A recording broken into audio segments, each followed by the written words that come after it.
To the west, Macedonian territory was still under threat. The Illyrians had offered their submission to Alexander's father, but were unhappy with where he set the Macedonian border. They decided that this moment of instability was the perfect time to settle that dispute. When Alexander heard that the Illyrians were on the march, he came directly from the Danube. He intercepted the Illyrian forces at a small fort called Pliny. The Illyrians were wise to make their stand here, because the fort was extremely well positioned. It was protected on 3 sides by steep hills, and on the 4th by a small river.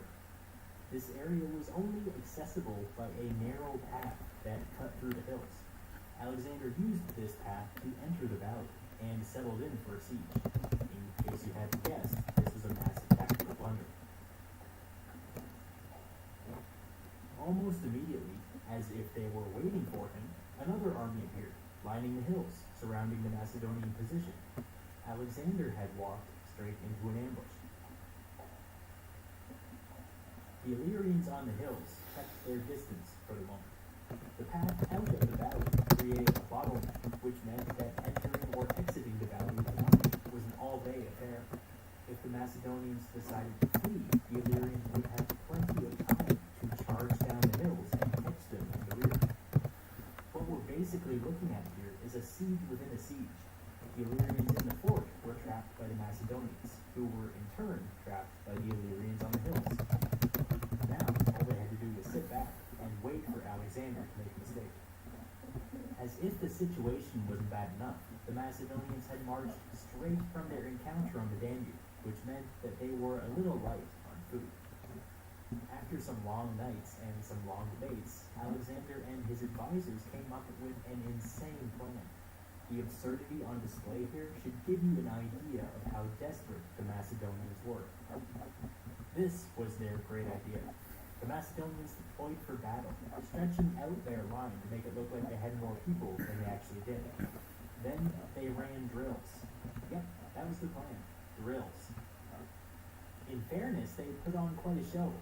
The infantry advanced, then stopped, then turned, then changed formation, all without any signals being given. As they advanced, they swished their sarissas back and forth in perfect unison, which made a whooshing sound that they could hear all the way up on the hills. Then, with no apparent warning, the entire Macedonian army broke their silence by raising their distinctive war cry and cracking their weapons against the chaplain, Dr. Barry Black, leads the session.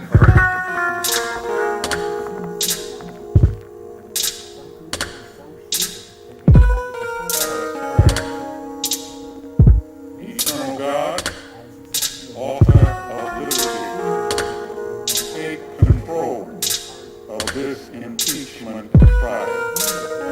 Lord, permit the words of the New England poet James Russell Lowell to provide our Senate jurors with just one perspective.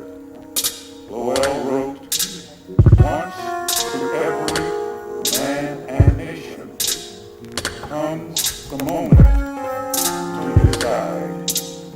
In the strife of truth or falsehood, for the good or evil side." Mighty God, could it really be that simple? Could it really be just truth striving against falsehood and good striving against evil? Powerful Redeemer, have mercy on our beloved land. We pray in your magnificent name. Amen. Please join me in the Pledge of Allegiance.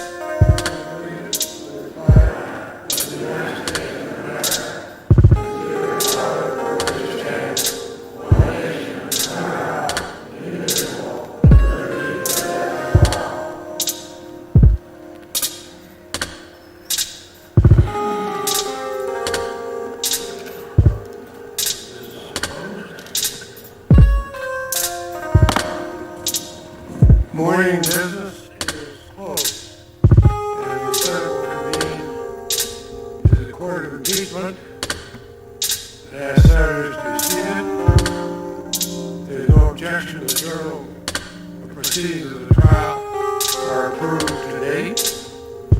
And ask the sergeant at arms make a proclamation. Hear ye, hear ye, hear ye.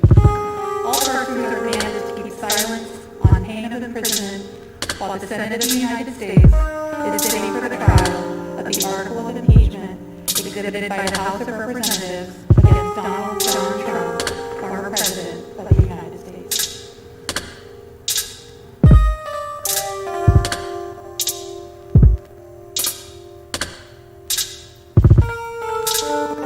I note the presence in the Senate chamber of the manager of the House of Representatives and counsel for the former President of the United States.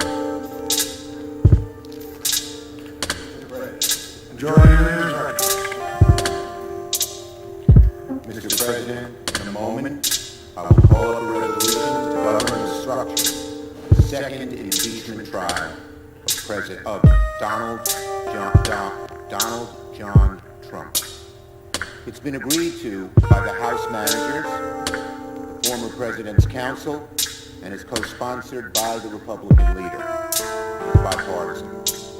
It's our solemn constitutional duty to conduct a fair and honest impeachment trial of the charges against former President Trump, the gravest charges ever brought against a President of the United States in American history. This resolution provides for a fair trial, and I urge the Senate to adopt it.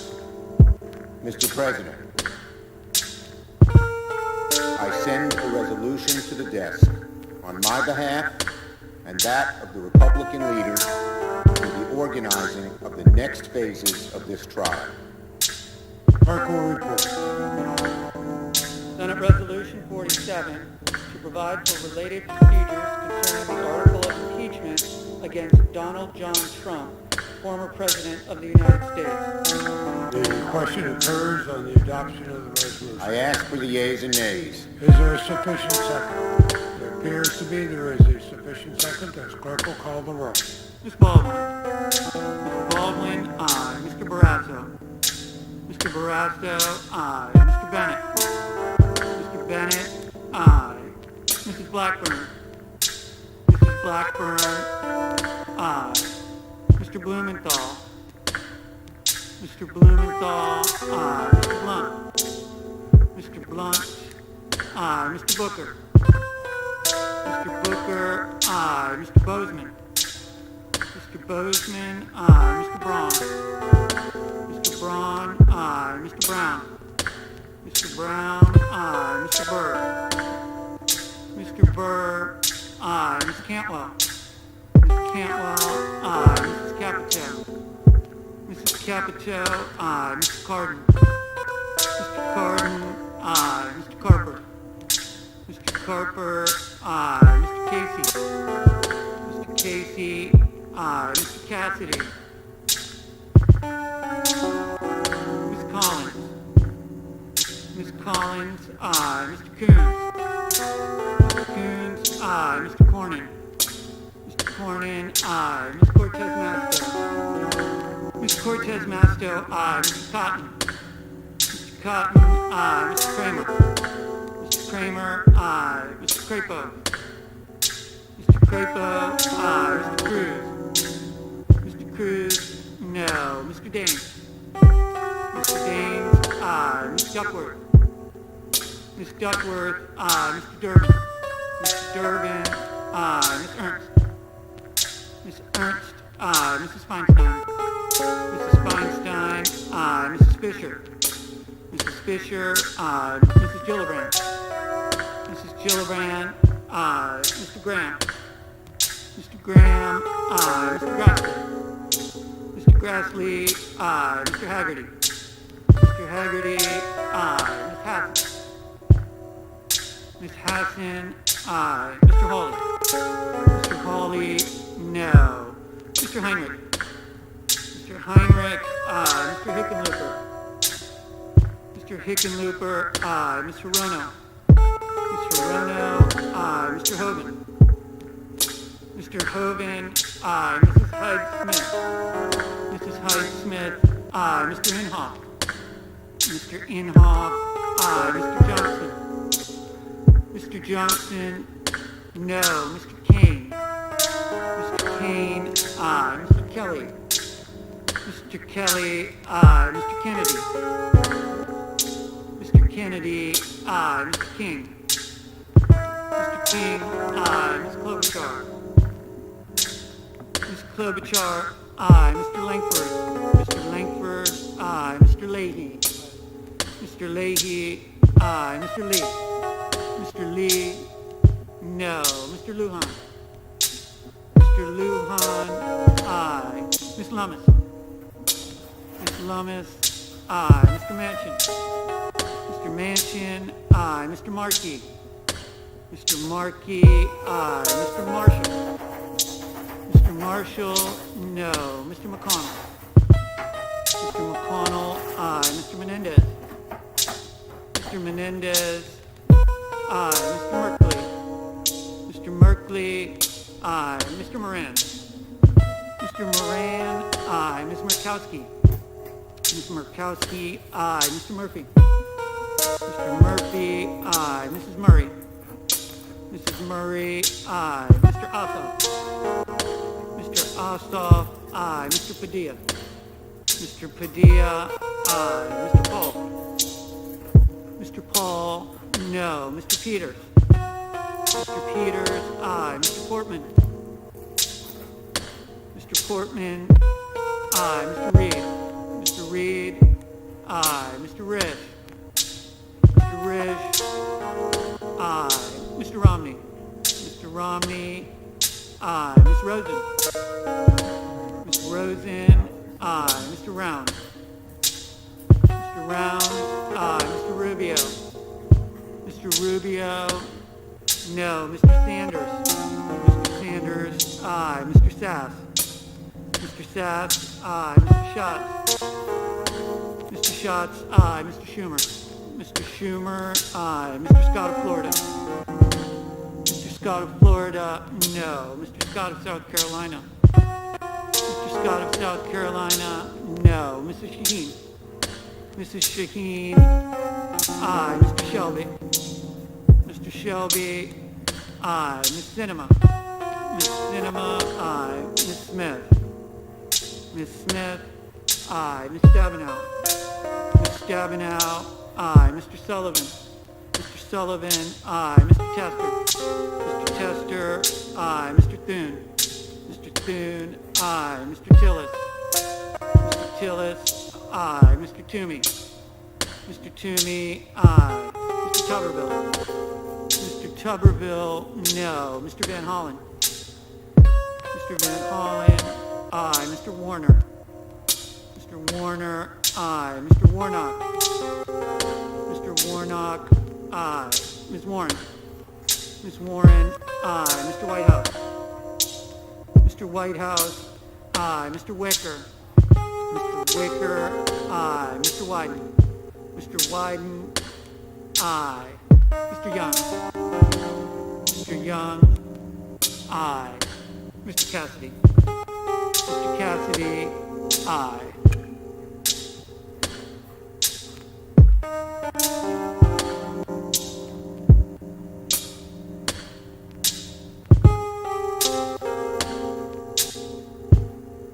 Mr. Haggerty. Mr. Haggerty,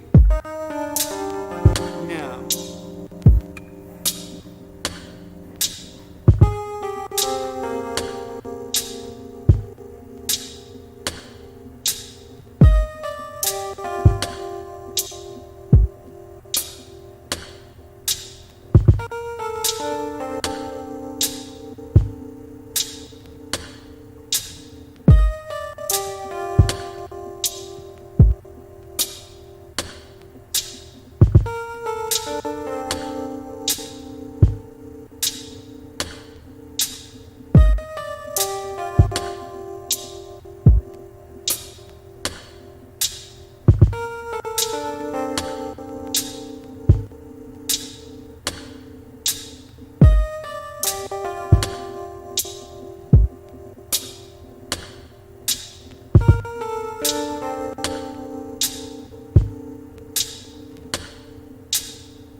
unanimous vote. The yeas are 89, the nays are 11.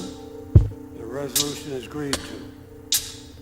Pursuant to the provisions of Senate Resolution 47, there shall now be 4 hours of argument by the parties equally divided on the question of whether Donald John Trump is subject to the jurisdiction of a court of impeachment for acts committed while President of the United States, notwithstanding the expiration of his term in that office. Mr. Manager Raskin, are you a proponent or opponent of this question? Mr. Castor, are you a proponent or opponent of this question?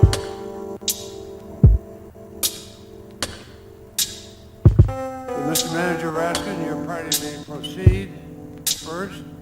You will be able to reserve rebuttal time if you wish. Mr. Raskin, you're recognized.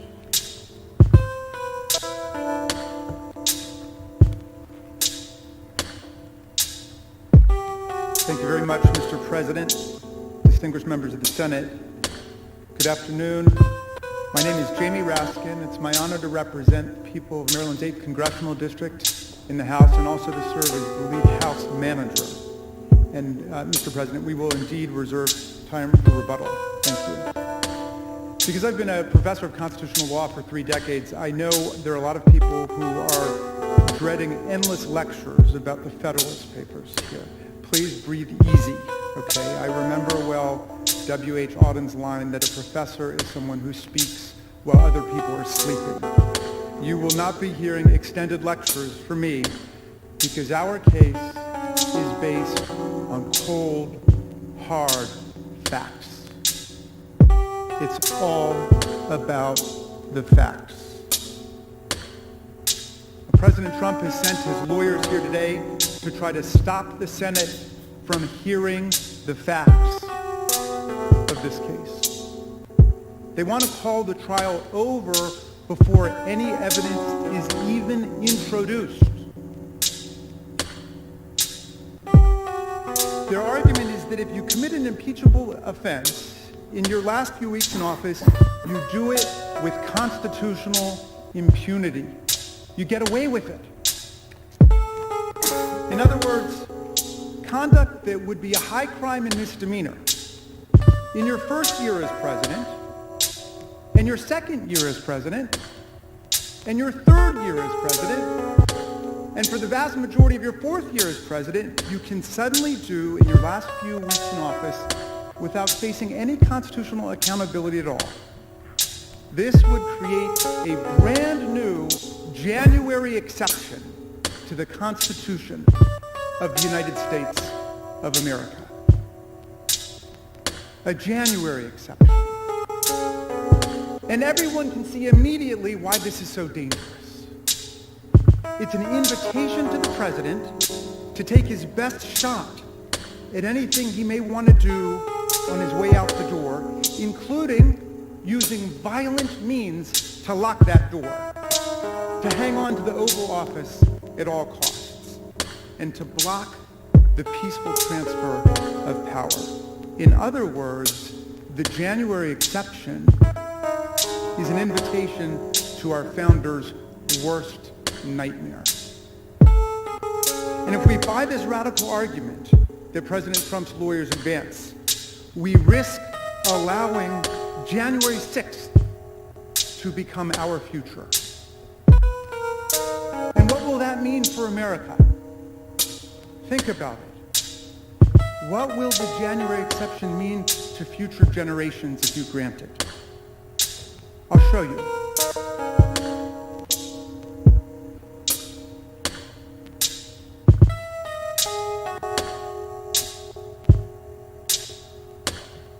Senators, the president was impeached by the U.S. House of Representatives on January 13th for doing that. You ask what a high crime and misdemeanor is under our Constitution? That's a high crime and misdemeanor. If that's not an impeachable offense, then there is no such thing. And if the president's arguments for a January exception are upheld, then even if everyone agrees that he's culpable for these events, even if the evidence proves, as we think it definitively does, that the president incited a violent insurrection on the day Congress met to finalize the presidential election, he would have you believe there is absolutely nothing the Senate can do about it. No trial, no facts. He wants you to decide that the Senate is powerless at that point. That can't be right. The transition of power is always the most dangerous moment for democracies. Every historian will tell you that. We just saw it in the most astonishing way. We lived through it. And you know what? The framers of our Constitution knew it. That's why they created a Constitution with an oath written into it that binds the president from his very first day in office until his very last day in office and every day in between. Under that Constitution and under that oath, the President of the United States is forbidden to commit high crimes and misdemeanors against the people at any point that he's in office.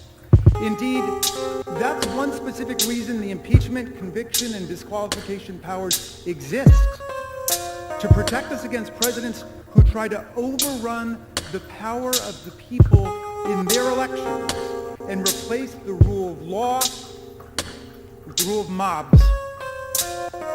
These powers must apply even if the president commits his offenses in his final weeks in office. In fact, that's precisely when we need them the most, because that's when elections get attacked. Everything that we know about the language of the Constitution, the framers' original understanding and intent, prior Senate practice, and common sense confirms this rule. Let's start with the text of the Constitution, which in Article 1, Section 2 gives the House the sole power of impeachment when the president commits high crimes and misdemeanors. We exercised that power on January 13th. The president, it is undisputed, committed his offense while he was president. And it is undisputed that we impeached him while he was president. There can be no doubt that this is a valid and legitimate impeachment. And there can be no doubt that the Senate has the power to try this impeachment. We know this because Article 1, Section 3 gives the Senate the sole power to try all impeachments. The Senate has the power, the sole power, to try all impeachments. All means all, and there are no exceptions to the rule. Because the Senate has jurisdiction to try all impeachments, it most certainly has jurisdiction to try this one. It's really that simple. The vast majority of constitutional scholars who studied the question and weighed in on the proposition being advanced by the president, this January exception, heretofore unknown, agree with us. And that includes the nation's most prominent conservative legal scholars, including former 10th Circuit Judge Michael McConnell, the co-founder of the Federalist Society, Stephen Calabresi, Ronald Reagan's Solicitor General Charles Freed, luminary Washington lawyer Charles Cooper, among hundreds of other constitutional lawyers and professors. I commend the people I named, their recent writings to you in the newspapers over the last several days. And all of the key precedents, along with detailed explanation of the constitutional history and textual analysis, appear in the trial brief we filed last week and the reply brief that we filed very early this morning. I'll spare you a replay, but I want to highlight a few key points from constitutional history that strike me as compelling in foreclosing President Trump's argument that there's a secret January exception hidden away in the Constitution. The first point comes from English history, which matters because, as Hamilton wrote, England provided the model from which the idea of this institution has been borrowed. And it would have been immediately obvious to anyone familiar with that history that former officials could be held accountable for their abuses while in office. Every single impeachment of a government official that occurred during the framers' lifetime concerned a former official. A former official. Indeed, the most famous of these impeachments occurred while the framers gathered in Philadelphia to write the Constitution. It was the impeachment of Warren Hastings, the former Governor General of the British colony of Bengal, and a corrupt guy. The framers knew all about it, and they strongly supported the impeachment. In fact, the Hastings case was invoked by name at the convention. It was the only specific impeachment case that they discussed at the convention. It played a key role in their adoption of the high crimes and misdemeanor standard. And even though everyone there surely knew that Hastings had left office 2 years before his impeachment trial began, not a single framer, not one, raised concern when Virginian George Mason held up the Hastings impeachment as a model for us in the writing of our Constitution. The early state constitutions supported the idea too. Every single state constitution in the 1780s either specifically said that former officials could be impeached or were entirely consistent with the idea. In contrast, not a single state constitution prohibited trials of former officials. As a result, there was an overwhelming presumption in favor of allowing legislatures to hold former officials accountable in this way.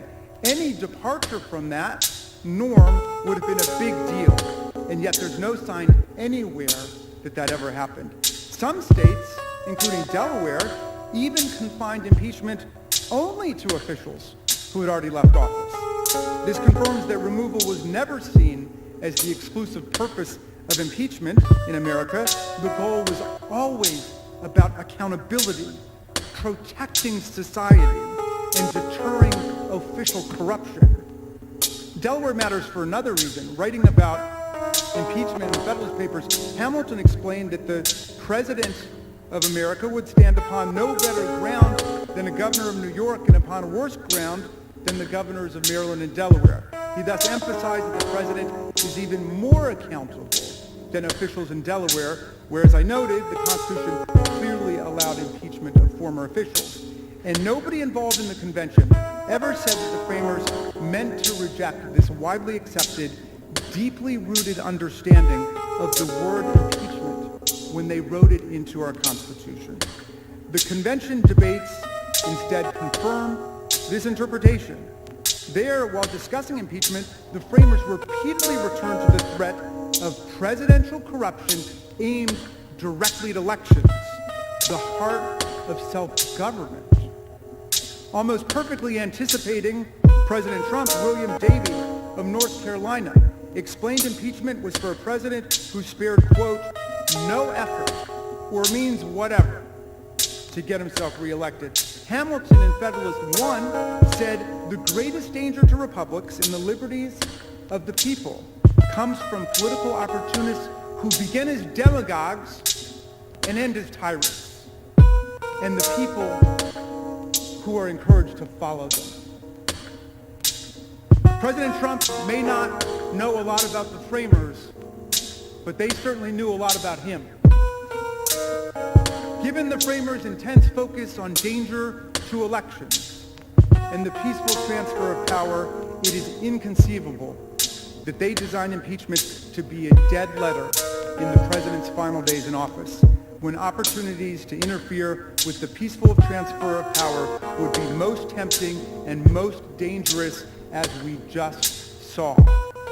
Thus, as a matter of history and original understanding, there is no merit to President Trump's claim that he can incite an insurrection and then insist weeks later that the Senate lacks the power to even hear evidence in a trial, to even hold a trial. The true rule was stated by former President John Quincy Adams when he categorically declared, I hold myself, so long as I have the breath of life in my body, amenable to impeachment by the House for everything I did during the time I held any public office. When he comes up in a minute, my colleague, Mr. Nagus of Colorado, will further pursue the relevant Senate precedents and explain why this body's practice has been supported defied the text of the Constitution. And Mr. Cicilline of Rhode Island will then respond to the fallacies presented by the President's counsel. And after these gentlemen speak, I will return to discuss the fundamental importance of the Senate rejecting President Trump's argument for the preservation of democratic self-government and the rule of law in the United States of America. I now will turn it over to my colleague, Mr. Neguse of Colorado.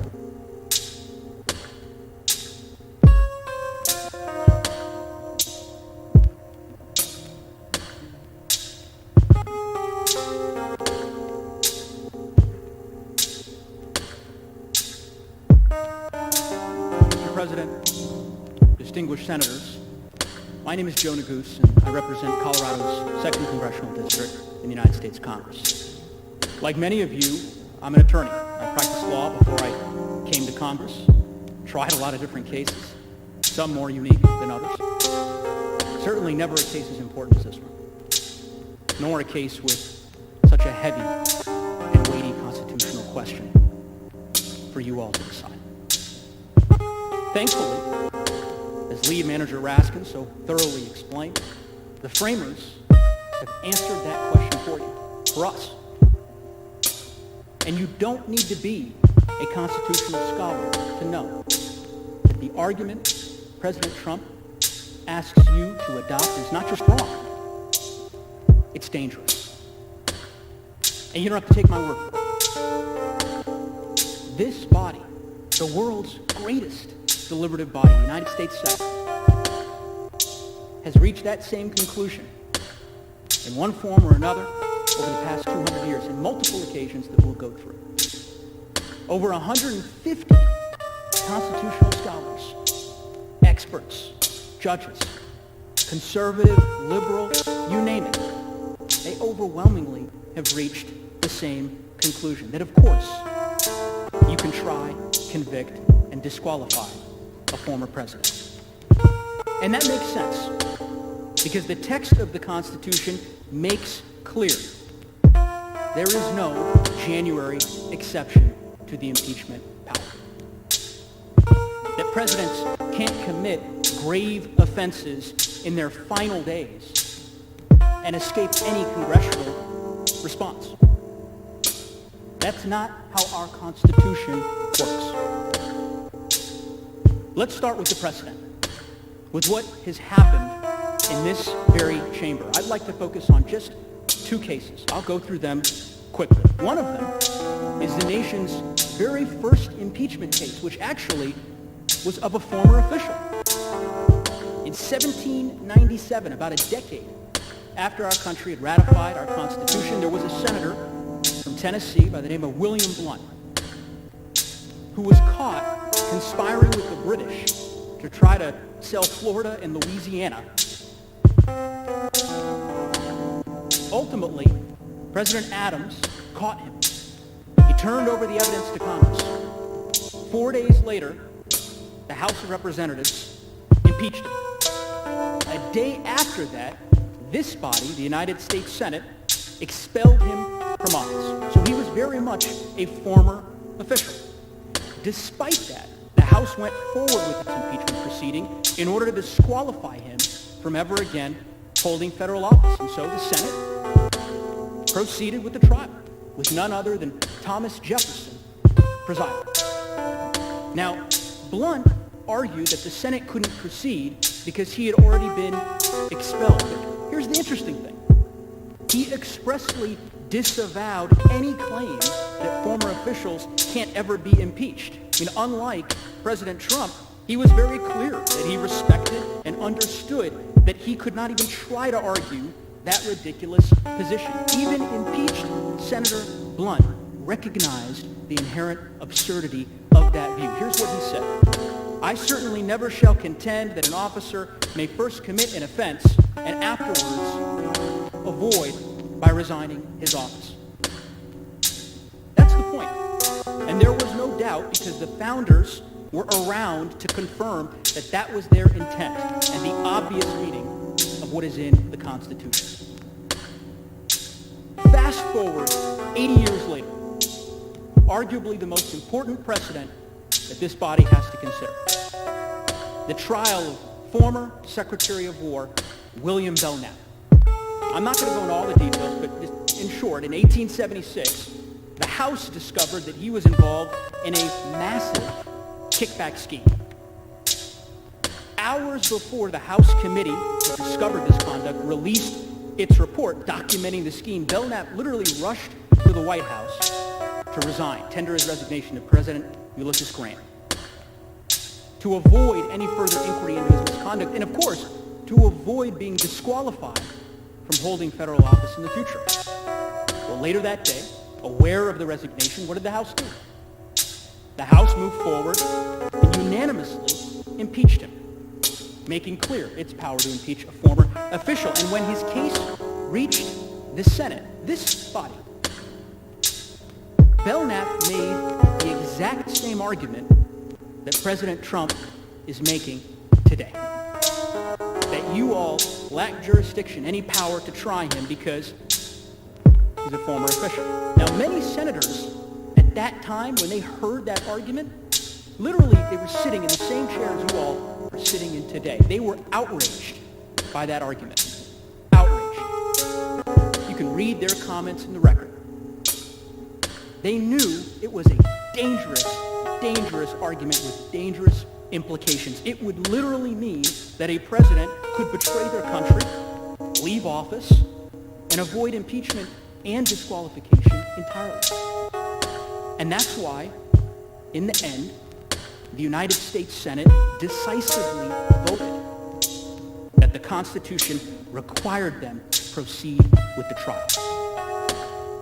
The Belknap case is clear precedent that the Senate must proceed with this trial since it rejected pretrial dismissal, affirmed its jurisdiction, and moved to a full consideration of the merits. Now, Belknap ultimately was not convicted, but only after a thorough public inquiry into his misconduct, which created a record of his wrongdoing. It ensured his accountability and deterred anyone else from considering such corruption by making clear that it was intolerable. The trial served important constitutional purposes. Now, given that precedent that I've described to you, given all that precedent imparts, you could imagine my surprise, Lead Manager Raskin's surprise, when we were reviewing a trial brief filed by the president in which his counsel insists that the Senate actually didn't decide anything in the Belknap case. They say, these are not my words, I'll quote from their trial brief, it cannot be read as foreclosing an argument that they never dealt with. Never dealt with?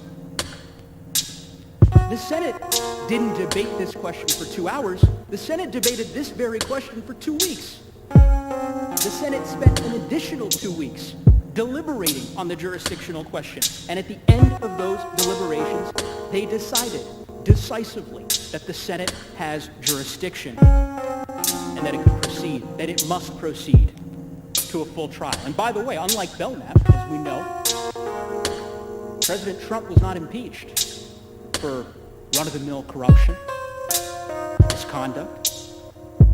He was impeached for inciting a violent insurrection.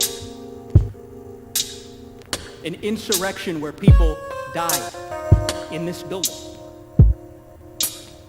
An insurrection that desecrated our seat of government. And if Congress were just to stand completely aside in the face of such an extraordinary crime against the republic, it would invite future presidents to use their power without any fear of accountability. And none of us, I know this, none of us, no matter our party or our politics, wants that. Now, we've gone through the highlights of the precedent, and I think it's important that you know, as Lead Manager Raskin mentioned, that scholars overwhelmingly who have reviewed this same precedent have all come to the same conclusion, that the Senate must hear this case. Let's go through just a few short examples. To start, all of us, I know, are familiar with the Federalist Society. Some of you may know Stephen Calabrese personally. He's the co-founder of the Federalist Society. He actually was the chairman of the board in 2019. He was the first president of the Yale Federalist Society chapter board, a position that I understand Senator Hawley later held. Here is what Mr. Calabresi has to say. On January 21st, he issued a public letter, stating, "Our carefully considered views of the law lead all of us to agree that the Constitution permits the impeachment, conviction, and disqualification of former officers, including presidents." And by the way, he's not the only one, as Lead Manager Raskin said. President Reagan's former Solicitor General, among many others. Another prominent conservative scholar, known to many of you, again personally, is former 10th Circuit Court of Appeals Judge, my circuit, Judge Michael McConnell. He was nominated by President George W. Bush. He was confirmed by this body unanimously. Senator Hatch, many of you served with, he had this to say about Judge McConnell, that he's an honest man. He calls it as he sees it, and he's beholden to no one and no group. Well, what does Judge McConnell have to say about the question that you're debating this afternoon? He said the following: "Given the impeachment of Mr. Trump was legitimate, the text makes clear that the Senate has power to try that impeachment." You heard Lead Manager Raskin mention another lawyer, Chuck Cooper, who's a prominent conservative lawyer here in Washington, who's represented former Attorney General Jeff Sessions, House Minority Leader Kevin McCarthy. He issued an editorial just 2 days ago, very powerful, observing that scholarship in this question has matured substantially, and that ultimately the arguments that President Trump is championing are beset by serious weaknesses. Finally, we've gone through a lot of scholars. I'll finish on this one. There's another scholar that I know some of you know, and some of you have actually spoken with recently. Up until just a few weeks ago, he was a recognized champion of the view that the Constitution authorizes the impeachment of former officials, and that is Professor Jonathan Turley. Let me show you what I mean. These are his words. First, in a very detailed study, thorough study, he explained that, quote, "The resignation from office does not prevent trial on articles of impeachment." That's Professor Turley's words. Same piece. He celebrated the Belknap trial. He described it as a corrective measure that helped the system regain legitimacy. He wrote another article. He's written several on this topic. This one was actually a 146-page study, very detailed. And in that study, he said, quote, that the decision in Belknap was correct in its view that impeachment historically had extended to former officials, such as Warren Hastings, who you heard Lead Manager Raskin describe. In fact, as you can see, Professor Turley argued that the House could have impeached and the Senate could have tried Richard Nixon after he resigned. His quote on this, very telling. Quote, "Future presidents could not assume that mere resignation would avoid a trial of their conduct in the United States Senate." Finally, last quote from Professor Turley, that no man in no circumstance can escape the account which he owes to the laws of his country. Not my words, not Lead Manager Raskin's words, Professor Jonathan Turley's words. I agree with him because he's exactly right. Now, a question one might reasonably ask after going through all those quotes from such noted jurists and scholars, why is there such agreement on this topic? Well, the reason's pretty simple. Because it's what the Constitution says. I want to walk you through 3 provisions of the Constitution that make clear that the Senate must try this case.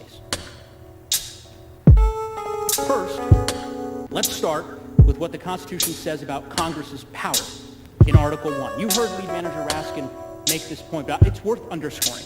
Article 1, Section 2 gives the House sole power of impeachment. Article 1, Section 3 gives the Senate the sole power to try all impeachments. Now, based on President Trump's argument, one would think that language includes caveats, exceptions, but it doesn't. It doesn't say impeachment of current civil officers. It doesn't say impeachment of those still in office. The framers didn't mince words. They provided express, absolute, unqualified grants of jurisdictional power to the House to impeach and to the Senate to try all impeachments. Not some, all.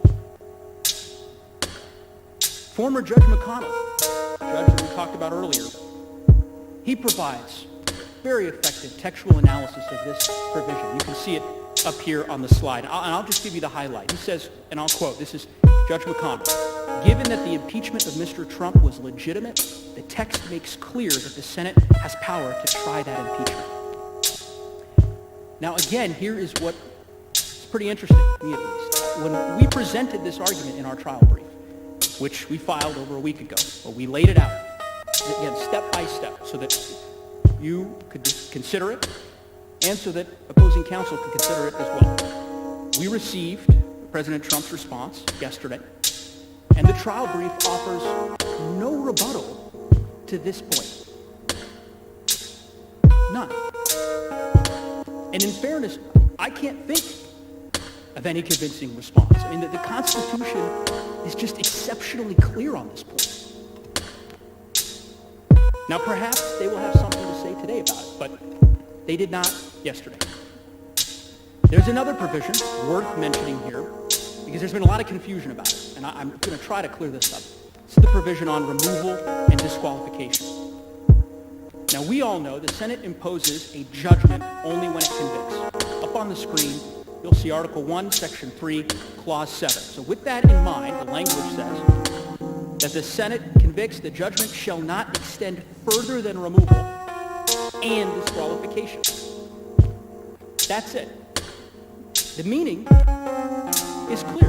The Senate has the power to impose removal, which only applies to current officials, and separately, it has the power to impose disqualification, which obviously applies to both current and former officers, but it doesn't have the power to go any further than that. Now, as I understand President Trump's argument, they believe that this language somehow says that disqualification can only follow removal of a current officer. But it doesn't. That interpretation essentially rewrites the Constitution. It adds words that aren't there. I mean, after all, the Constitution does not say removal from office and then disqualification. It doesn't say removal from office followed by disqualification. It simply says the Senate can't do more than two possible sentences: removal and disqualification. And this, by the way, is not the first time this direct question has been debated in this chamber. 146 years ago, during the Belknap trial, Senator George Edmunds of Vermont, he's one of the most prestigious Republican senators at this time. He sat right where Senator Grassley sits today. He zeroed in on this exact point during the Belknap trial. This is his quote: "A prohibition against doing more than two things cannot be turned into a command to do both or neither." And just imagine the consequences of such an absurd interpretation of the Constitution. I mean, if President Trump were right about that language, then officials could commit the most extraordinary, destructive offenses against the American people, high crimes and misdemeanors. They'd have total control over whether they can ever be impeached, and if they are, whether the Senate can try the case. If they want to escape any public inquiry into their misconduct or the risk of disqualification from future office, then it's pretty simple. They could just resign 1 minute before the House impeaches, or even 1 minute before the Senate trial, or they could resign during the Senate trial. It's not looking so well. That would effectively erase disqualification from the Constitution. It would put wrongdoers in charge of whether the Senate can try. Third and final reason why President Trump must stand trial: provision of Article 1 of the Constitution. You'll see here on the screen that the Constitution twice describes the accused in an impeachment trial. Here's what I want you to focus on. The interesting thing is, notice the words. It refers to a person and a party being impeached. Now again, we know that the framers gave a lot of thought to the words that they chose. They even had a style committee during the Constitutional Convention. They could have written civil officers here. I mean, they did that elsewhere in the Constitution. That would have ultimately limited impeachment trials to current officials. But instead, they used broader language to describe who could be tried by the United States Senate. So who could be put on trial for impeachment other than civil officers? Who else could a person or a party be? Well, really, there's only one possible answer: former officers. And again, that actually might explain why, during the Belknap trial, Senator Thomas Bayer of Delaware, he later became the Secretary of State of the United States. He sat right where Senator Carper is sitting now. He found this point so compelling that he felt compelled to speak out on it. And during the trial, he concluded that the Constitution must allow the impeachment and trial of people and parties who are not civil officers. And the only group that could possibly encompass was former officials like Belknap, and of course here, like President Trump. And just so we're clear, in full disclosure, this is another argument that was not addressed by President Trump in his rebuttal. And we know why they did it. Because their argument doesn't square with the plain text of the Constitution. There is one provision that President Trump relies on almost exclusively. Article 2, Section 4. I'm sure you'll see it when they present their arguments. Their argument is that the language you'll see on the screen somehow prevents you from holding this trial by making removal from office an absolute requirement. But again, where does the language say that? Where does it say anything in that provision about your jurisdiction? In fact, this provision isn't even in the part of the Constitution that addresses your authority. It's in Article 2, not Article 1. And it certainly says nothing about former officials. President Trump's interpretation doesn't square with history, originalism, textualism. In fact, even Chuck Cooper, the famous conservative lawyer I mentioned earlier, with clients like the House Minority Leader, he has concluded that this provision of the Constitution that President Trump relies on cuts against his position, his words. And that's because, as Cooper says, Article 2, Section 4 means just what it says. In the first half, describes what an official must do to be impeached, namely commit high crimes and misdemeanors. And the second half describes what happens when civil officers of the United States, including the sitting president, are convicted. Removal from office. That's it. In Cooper's words, it simply establishes what is known in criminal law as a mandatory minimum punishment. It says nothing about former officials. Nothing at all. Given all of that, it is not surprising that in President Trump's legal trial brief, 75-page brief, they struggled to find any professors to support their position. They did cite one professor, though. Professor Kalt, an expert in this field, who they claimed agreed with them that the only purpose of impeachment is removal. Professor Kalt's position, which they had to have known because it's in the article that they cite in the brief, is that removal is, quote, not the sole end of impeachment. Actually, in that same article, he describes the view advocated by President Trump's lawyers as having deep flaws. And again, you do not have to take my word for it. You can take Professor Kalt's word for it, the professor they cited in their brief, filed yesterday, because he tweeted about it. On the screen here, this is what he had to say. I'm not going to read through it in great detail. I'll just simply give you the highlights. President Trump's brief cites my 2001 article on late impeachment a lot. But in several places, they misrepresent what I wrote quite badly. There are multiple examples of such flat-out misrepresentations.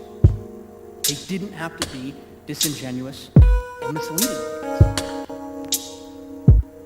This key constitutional scholar, relied on by President Trump, said it just right. I have explained in great detail the many reasons why the argument that President Trump advocates for here today is wrong. I just want to close with a note about why it's dangerous.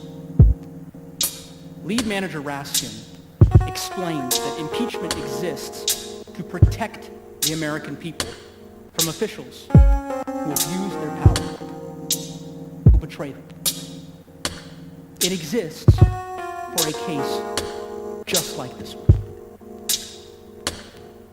Honestly, it is hard to imagine a clearer example of how the president could abuse his office, inciting violence against a co-equal branch of government while seeking to remain in power after losing an election.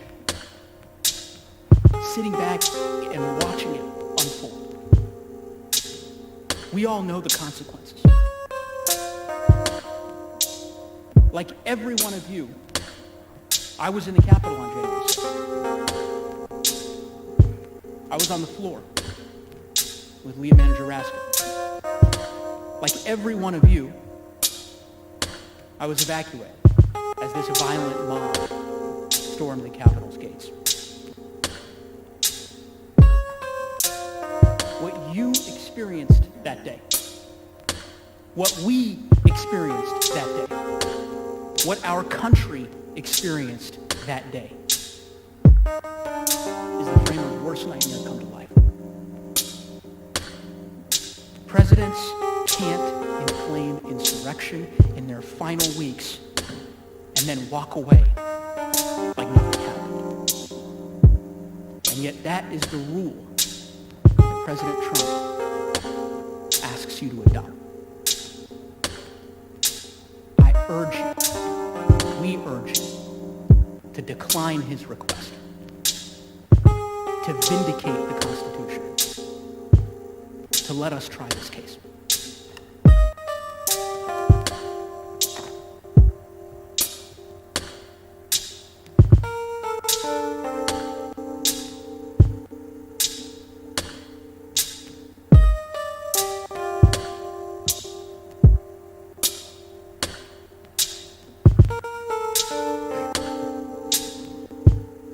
President, distinguished senators, my name is David Cicilline. I have the honor of representing the 1st Congressional District of Rhode Island. As I hope is now clear from the arguments of Mr. Raskin and Mr. Neguse, impeachment is not merely about removing someone from office. Fundamentally, impeachment exists to protect our constitutional system, to keep each of us safe, to uphold our freedom, to safeguard our democracy. It achieves that by deterring abuse of the extraordinary power that we entrust to our presidents, from the very first day in office to the very last day. It also ensures accountability for presidents who harm us or our government. In the aftermath of a tragedy, it allows us an opportunity to come together and to heal by working through what happened and reaffirming our constitutional principles. And it authorizes this body, and this body alone, to disqualify from our political system anybody whose conduct in office proves that they present a danger to the republic. But impeachment would fail to achieve these purposes if you created, for the first time ever, despite the words of the framers and the Constitution, a January exception, as Mr. Raskin explained. Now, I was a former defense lawyer for many years, and I can understand why President Trump and his lawyers don't want you to hear this case, why they don't want you to see the evidence. But the argument that you lack jurisdiction rests on a purely fictional loophole. Purely fictional. designed to allow the former president to escape all accountability for conduct that is truly indefensible under our Constitution. You saw the consequences of his actions on the video that we played earlier. I'd like to emphasize in still greater detail the extraordinary constitutional offense that the former president thinks you have no power whatsoever to adjudicate. While spreading lies about the election outcome in a brazen attempt to retain power against the will of the American people, he incited an armed, angry mob to riot.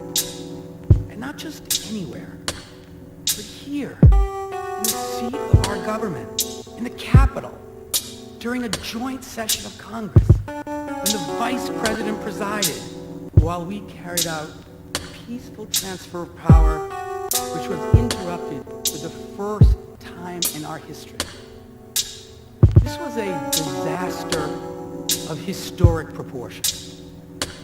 It was also an unforgivable betrayal of the oath of office of President Trump, the oath he swore, an oath that he sullied and dishonored to advance his own personal interests. And make no mistake about it, as you think about that day, things could have been much worse.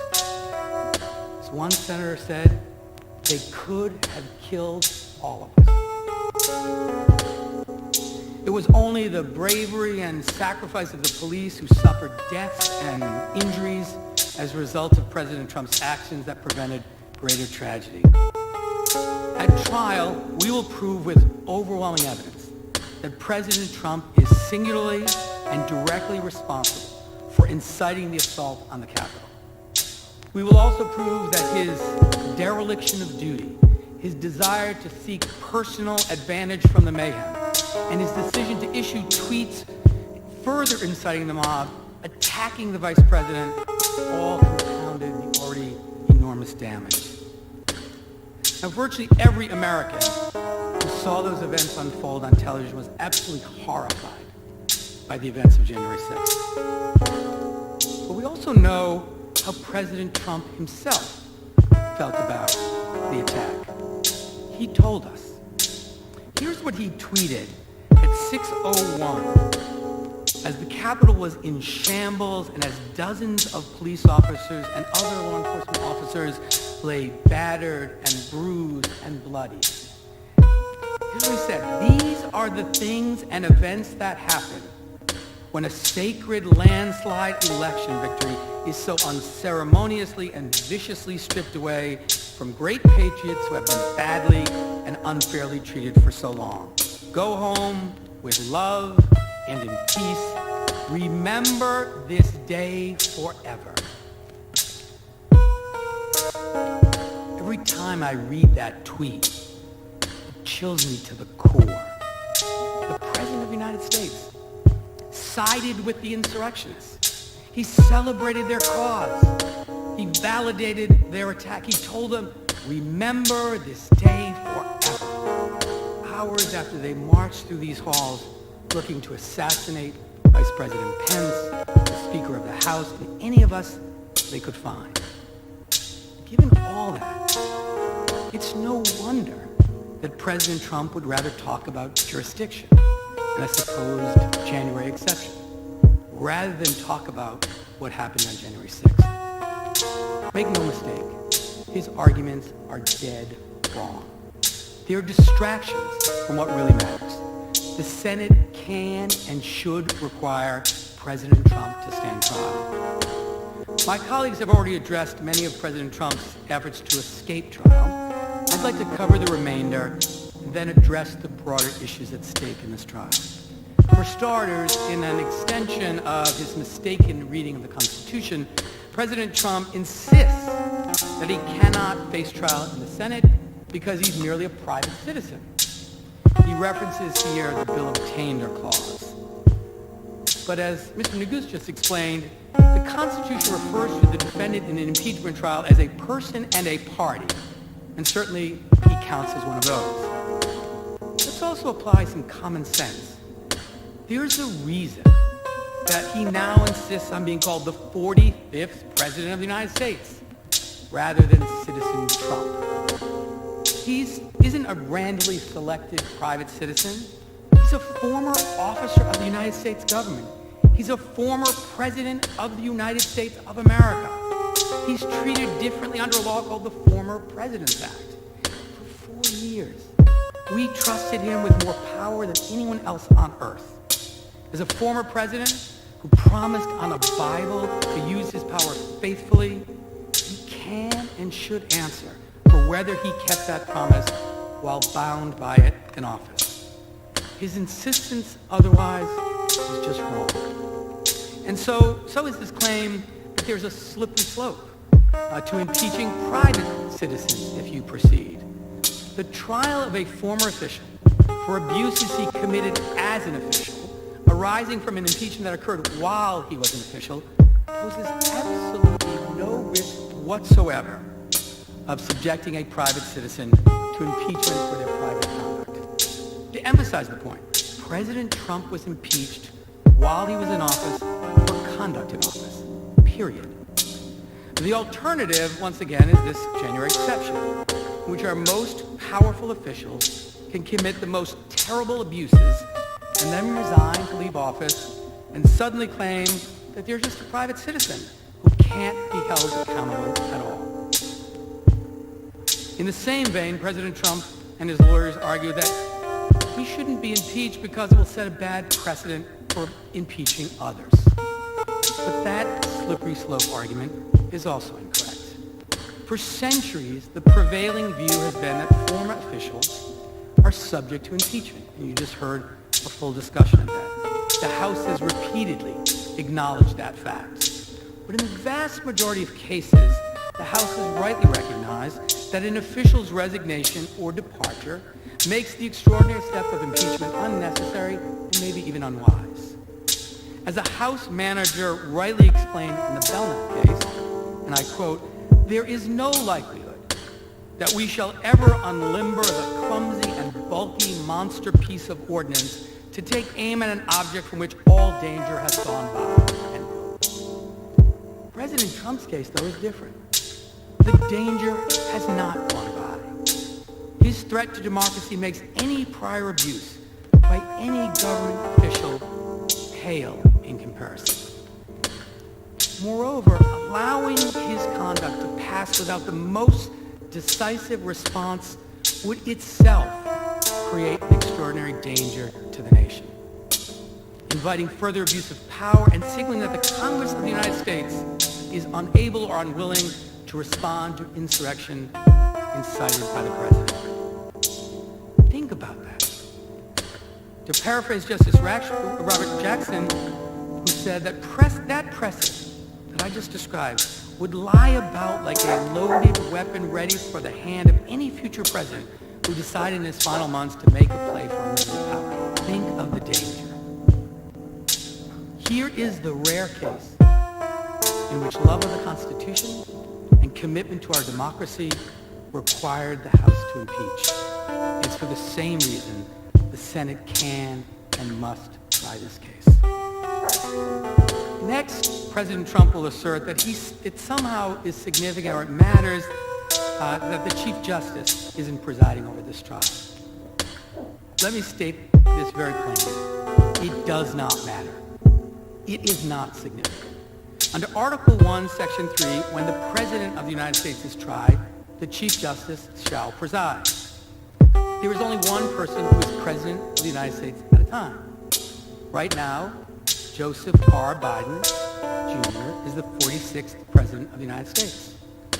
As a result, the requirement that the Chief Justice preside isn't triggered.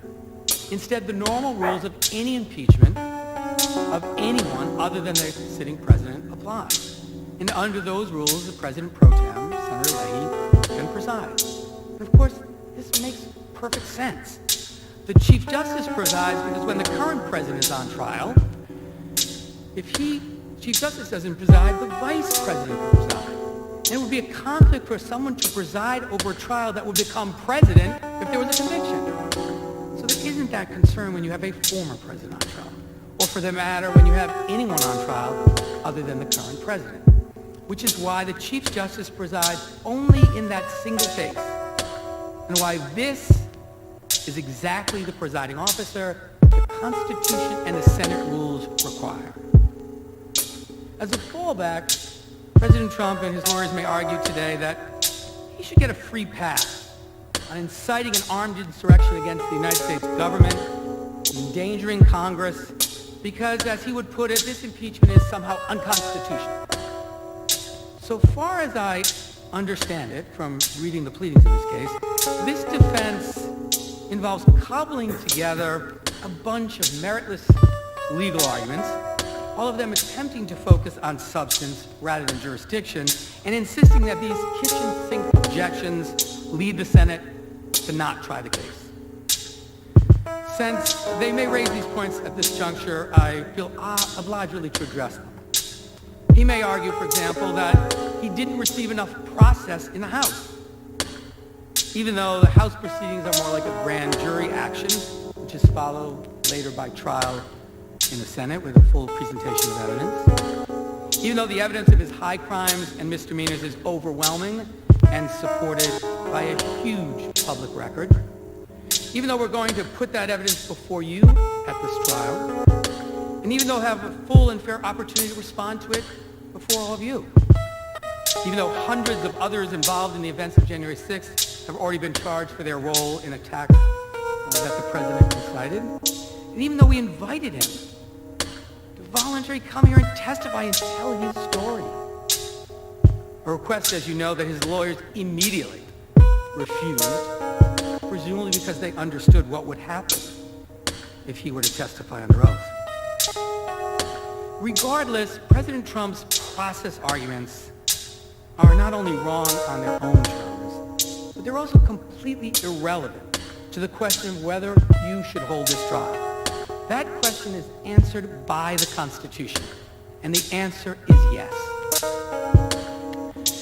In addition, separate from his due process complaints, President Trump and his counsel, particularly his counsel, have boasted on TV that to counter the undisputed evidence of what actually happened in this case, you'll see video clips. They'll show video clips of other politicians, including Democratic politicians, using what they consider incendiary language. Apparently, they think this will establish some sort of equivalence, or that it will show in contrast that President Trump's statements at the Save America rally weren't so bad. Like so much of what President Trump's lawyers might say today, that's a gift. It's a parlor game, meant to inflame partisan hostility and play on our divisions. So let me be crystal clear. President Trump was not impeached because the words he used, viewed in isolation, without context, were beyond the pale. Plenty of other politicians have used strong language. But Donald J. Trump was president of the United States.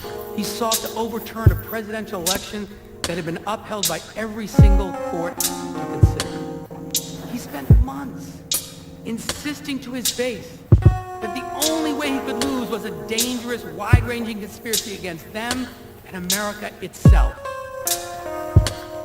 He relentlessly attempted to persuade his followers that the peaceful transfer of power that was taking place in the Capitol was an abomination that had to be stopped at all costs. He flirted with groups like the Proud Boys, telling them to stand back and stand by, while endorsing violence and sparking death threats to his opponents. He summoned an armed, angry, and dangerous crowd that wanted to keep him in power and was widely reported to be poised on a hair trigger for violence at his direction. He then made his heated statements in circumstances where it was clear, where it was foreseeable that those statements would spark extraordinary, imminent violence. He then failed to defend the Capitol, the Congress, and the Vice President during the insurrection, engaging in extraordinary dereliction of duty and desertion of duty that was only possible because of the high office he held. He issued statements during the insurrection, targeting the vice president, and reiterating the very same lies about the election that had launched the violence in the first place. And he issued a tweet 5 hours after the Capitol was sacked, in which he sided with the bad guys. We all know that context matters. That office and meaning and intent and consequences matter. Simply put, it matters when and where and how we speak. The oaths we sworn and the power we hold matter. President Trump was not impeached because he used words that the House decided are forbidden or unpopular. He was impeached for inciting armed violence against the government of the United States of America. This leads me to a few final thoughts about why it's so important for you to hear this case as authorized and as indeed required by our history and by the Constitution. President Trump's lawyers will say, I expect, that you should dismiss this case so that the country can move on.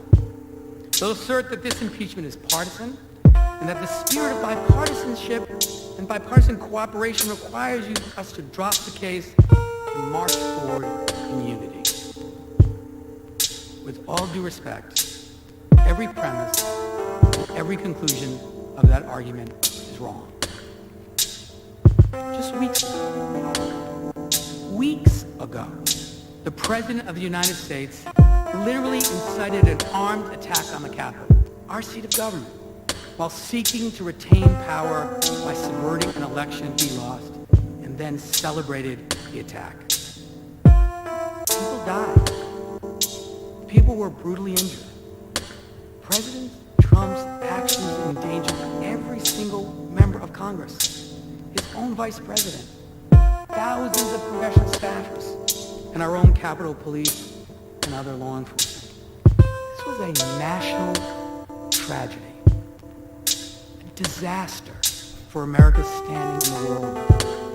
And President Trump is singularly responsible for inciting it. As we will prove, the attack on the Capitol was not solely the work of extremists lurking in the shadows. Indeed, does anyone in this chamber honestly believe that but for the conduct of President Trump, that charged in the article of impeachment, that attack at the Capitol would have occurred? Does anybody believe that? And now his lawyers will come before you and insist, even as the Capitol is still surrounded with barbed wires and fences and soldiers, that we should just move on. Let bygones be bygones. And allow President Trump to walk away without any accountability, any reckoning, any consequences. That cannot be right. That is not unity. That's the path to fear what future presidents could do. So there's a good reason why this article of impeachment passed the House with bipartisan support. The principles at stake belong to all Americans, from all walks of life. We have a common interest in making clear that there are lines nobody can cross, especially the President of the United States. And so we share an interest in this trial, where the truth can be shown and where President Trump can be called to account for his offenses. William Faulkner famously wrote that the past is never dead. But this isn't even the past. This just happened. It's still happening. Look around you as you come to the Capitol and come to work. I really do not believe that our attention span is so short, that our sense of duty so frail, our factional loyalty so all-consuming, that the president can provoke an attack on Congress itself and get away with it just because it occurred near the end of his term. After a betrayal like this, there cannot be unity without accountability. And this is exactly what the Constitution calls for. The framers' original understanding, this chamber's own precedent, and the very words used in the Constitution all confirm unquestionably, indisputably, that President Trump must stand trial for his high crimes and misdemeanors against the American people. We must not, we cannot continue down a path of partisanship and division that has turned the Capitol into an armed fortress. Senators, it now falls to you to bring our country together by holding this trial, and once all the evidence is before you, by delivering justice.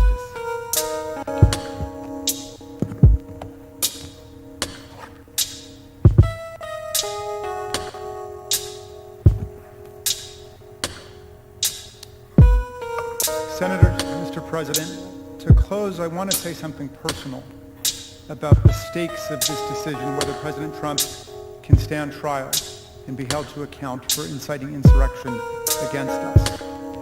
This trial is personal indeed for every senator, for every member of the House, every manager, all of our staff, the Capitol Police, the Washington, D.C. Metropolitan Police, the National Guard, maintenance and custodial crews, the print journalists and TV people who were here, and all of our families and friends. And I hope this trial reminds America how personal democracy is, and how personal is the loss of democracy too. Distinguished members of the Senate, my youngest daughter Tabitha was there with me on Wednesday, January 6th. It was the day after we buried her brother, our son Tommy, the saddest day of our lives. Also there was my son-in-law Hank, who's married to our oldest daughter, Hannah, and I consider him a son too, even though he eloped with my daughter and didn't tell us what they were going to do. But it was in the middle of COVID-19. But the reason they came with me that Wednesday, January 6th, was because they wanted to be together with me in the middle of a devastating week for our family. And I told them I had to go back to work because we were counting electoral votes that day on January 6th. It was our constitutional duty. And I invited them instead to come with me to witness this historic event, the peaceful transfer of power in America. And they said they heard that President Trump was calling on his followers to come to Washington to protest, and they asked me directly, would it be safe? Would it be safe? And I told them, of course it should be safe. This is the Capitol. Steny Hoyer, our majority leader, had kindly offered me the use of his office on the House floor because I was one of the managers that day and we were going through our grief. So Tabitha and Hank were with me in Steny's office as colleagues dropped by to console us about the loss of our middle child, Tommy, my beloved Tommy. Mr. Neguse and Mr. Cicilline actually came to see me that day. Dozens of members, lots of Republicans, lots of Democrats came to see me. And I felt a sense of being lifted up from the agony. And I won't forget their tenderness. And through the tears, I was working on a speech for the floor when we would all be together in joint session.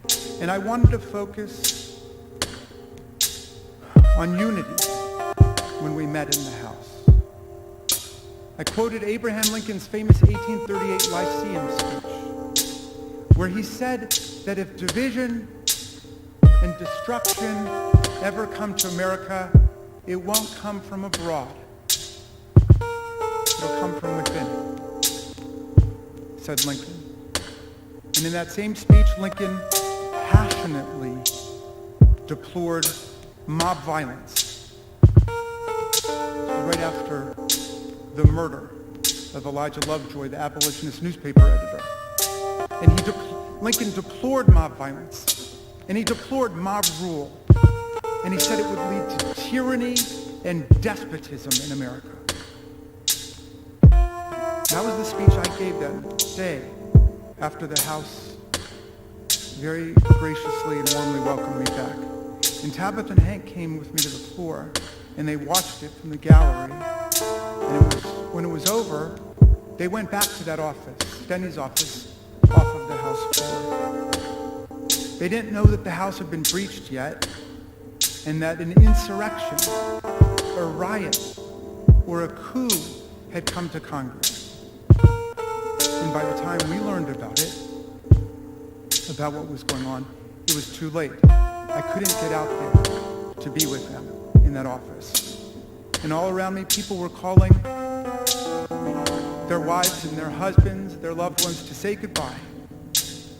Members of Congress, in the House anyway, were removing their congressional pins so they wouldn't be identified by the mob as they tried to escape the violence. Our new chaplain got up and said a prayer for us, and we were told to put our gas masks on. And then there was a sound I will never forget, the sound of pounding on the door like a battering ram. The most haunting sound I ever heard, and I will never forget it. My chief of staff, Julie Tagan, was with Tabitha and Hank locked and barricaded in that office. The kids hiding under the desk, placing what they thought were their final texts and whispered phone calls to say their goodbyes. They thought they were going to die. My son-in-law had never even been to the Capitol before. And when they were finally rescued, over an hour later by Capitol officers, and we were together, I hugged them, and I apologized, and I told my daughter Tabitha,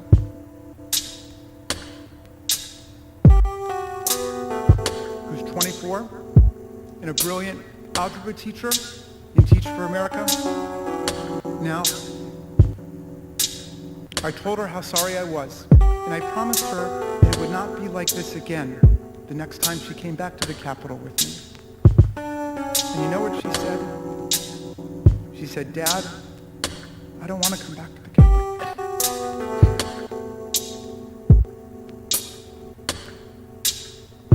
Of all the terrible, brutal things I saw and I heard on that day, and since then, that one hit me the hardest.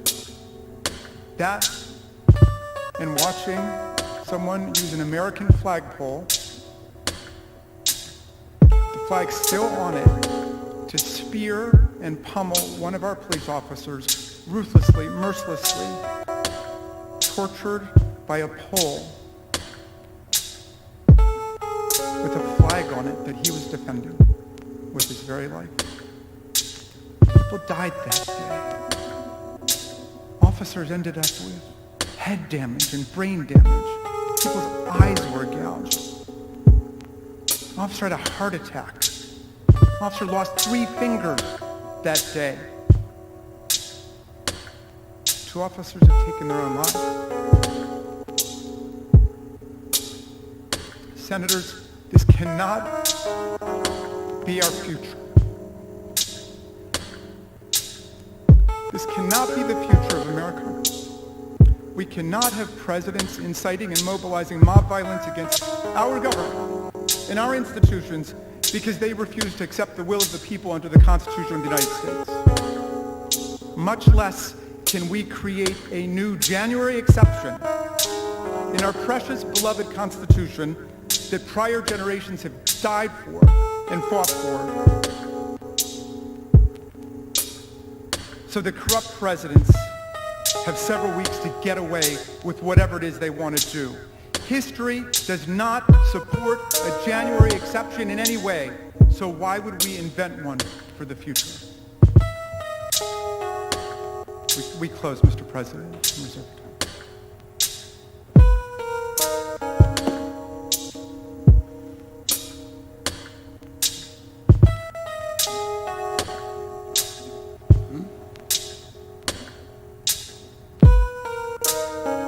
The Senate will come to order. Mr. Castro has 2 hours, and Mr. Raska has 33 minutes. You may.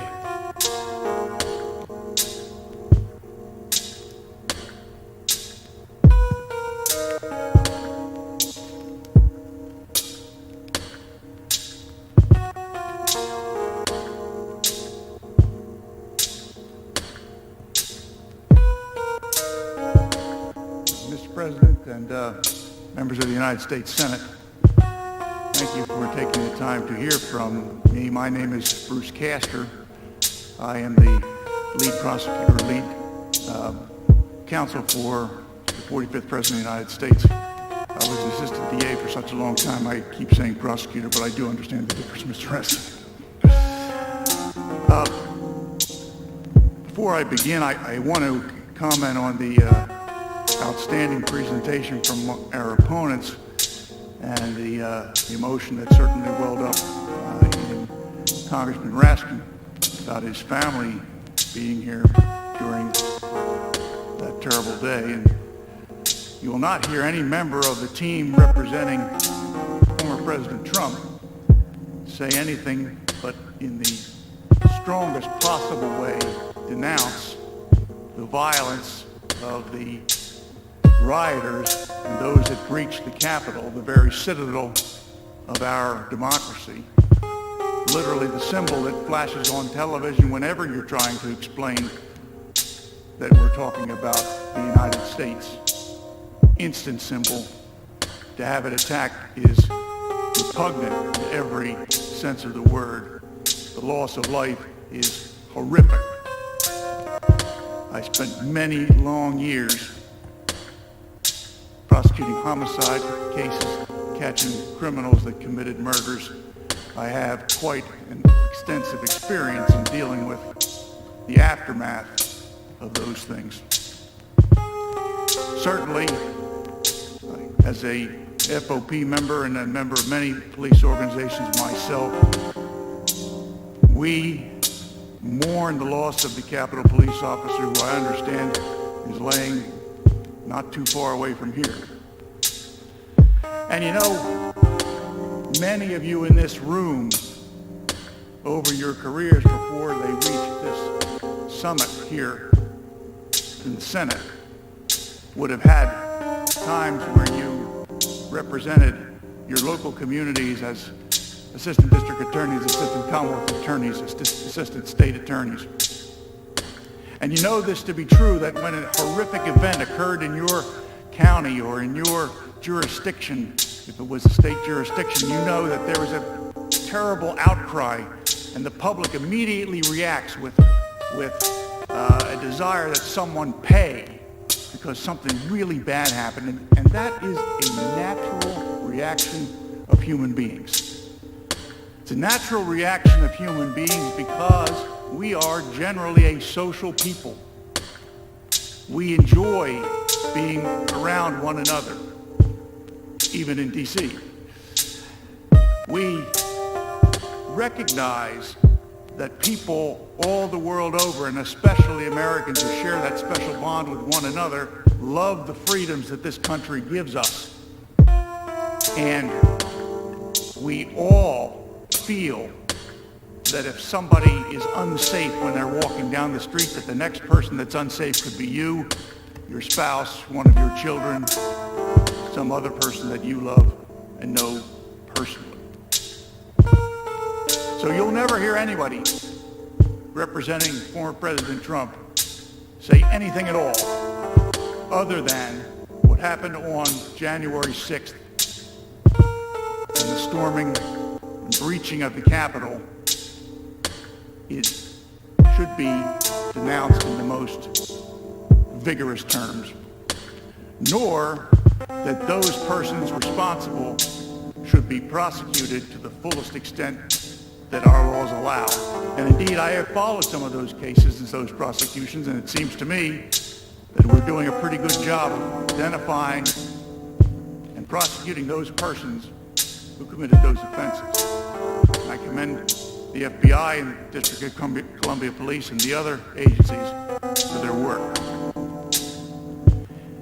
It's natural to recoil. It's an immediate thing. It comes over you without your ability to stop it. The desire for retribution. Who caused this awful thing? How do we make them pay?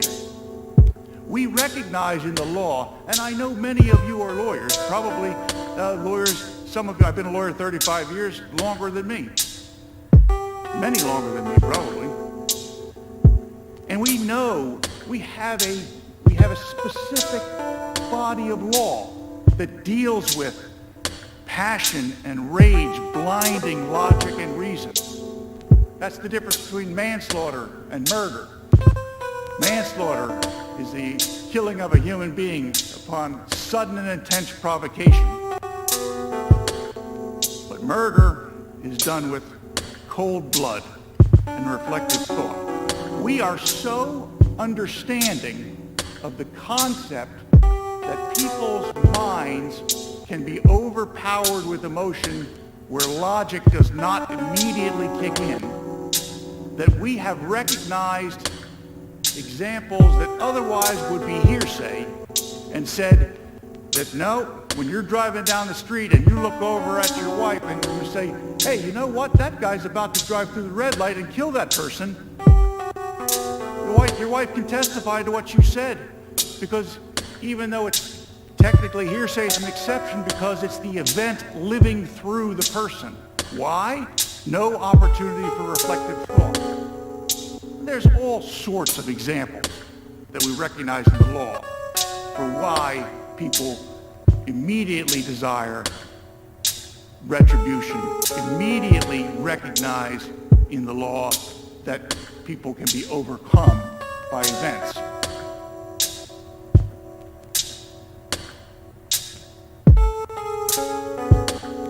And you know,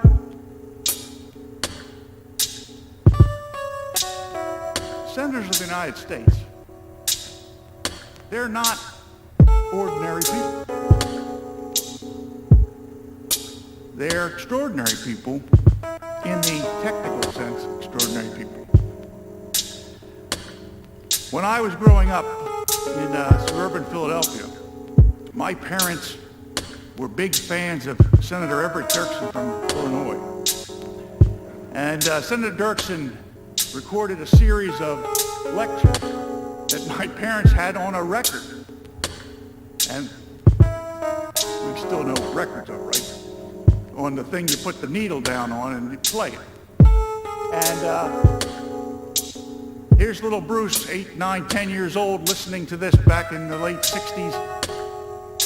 And I would be listening to that voice. If you ever heard Everett Dirksen's voice, it's the most commanding, gravelly voice that just oozes belief and sincerity. Must have been a phenomenal United States Senator. He doesn't talk about ordinary people as we do in the law. We apply the ordinary person standard. He talks about extraordinary people. He talks about gallant men, is the name of the album. And now, of course, in the sign of the times, gallant men and women. And I would watch television, and I would watch Senator Goldwater or Senator Byrd or Senator Mansfield, Senator Dole, and I would be fascinated by these great men. And everybody's parents say this when they're growing up. You could grow up to be a United States Senator. You could do that. They're just men and women like you are. Well, then Everett Dirksen tells us that they're not. They're gallant men and women that do extraordinary things when their country needs them to do it. United States senators really are different. And I have been around United States senators before. 2 of them in this room from Pennsylvania, I like to think, are friendly toward me, or at least friends of mine when we're not politically adverse. And I have been around their predecessors. And one thing I have discovered, whether it be Democrats or Republicans, United States senators are patriots first. Patriots first. They love their country. They love their families. They love the states that they represent. There isn't a member in this room who has not used the term, I represent the great state of fill in the blank. Why? Because they're all great? Yeah. But you think yours is greater than others because these are your people. These are the people that sent you here to do their work. They trusted you with the responsibility of representative government. You know, I feel proud to know my senators. Senator Casey up here in the back. Senator Toomey over to the left. You know, it's funny. This is an aside, but it's funny. You ever notice how when you're talking or you hear others talking about you when you're home in your state, they will say, you know, I talked to my senator, or I talked to somebody on the staff of my senator. It's always my senator. Why is it that we say my senator? We say that because the people you represent are proud of their senators. They absolutely feel that connection of pride because that's not just Pat Toomey of Pennsylvania. That's my senator from Pennsylvania. Or Bob Casey from Scranton. That's my senator. And you like that. People like that. The people back home really do. And United States senators have a reputation, and it's deserved. They have a reputation for cool-headedness, being erudite. The men and women that we send from back home to D.C. to look after our interests. We feel a sense of ownership and a sense of pride in our senators. There's plenty of times I've been around in political gatherings where I hear, there's no way Senator Toomey's going to allow that. I don't mean to pick on you, Pat, but there's no way Senator Casey is going to allow that. Because we feel pride and something bad is potentially in the wind. We expect our United States senators not reacting to popular will and not reacting to popular emotions.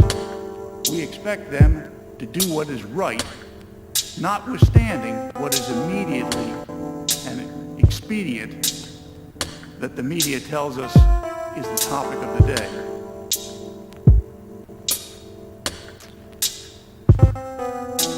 So senators are patriots.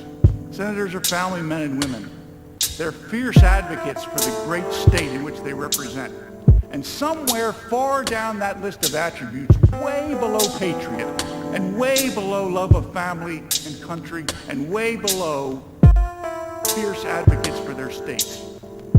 Far down. At least that's what I thought, anyway. And I still think that.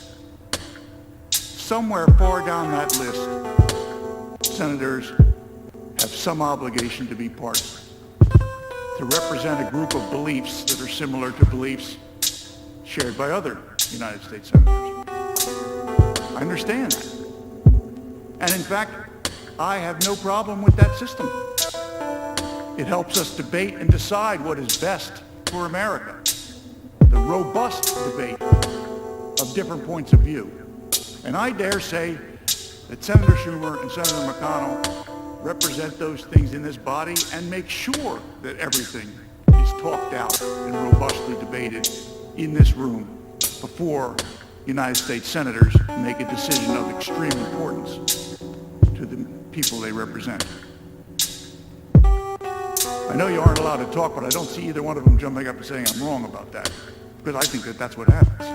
I think United States senators try to listen to each other's views. I think United States senators try to do what is right for the country. And far down is partisanship. In our system of government, and if you read the Federalist Papers, we're very fortunate because the Federalist Papers were authored as an explanation for why it is the states, the original states, should adopt the Constitution. These were persuasive documents about why the Constitution is a good thing. Because if the individual state legislatures didn't adopt the Constitution, we would not have it.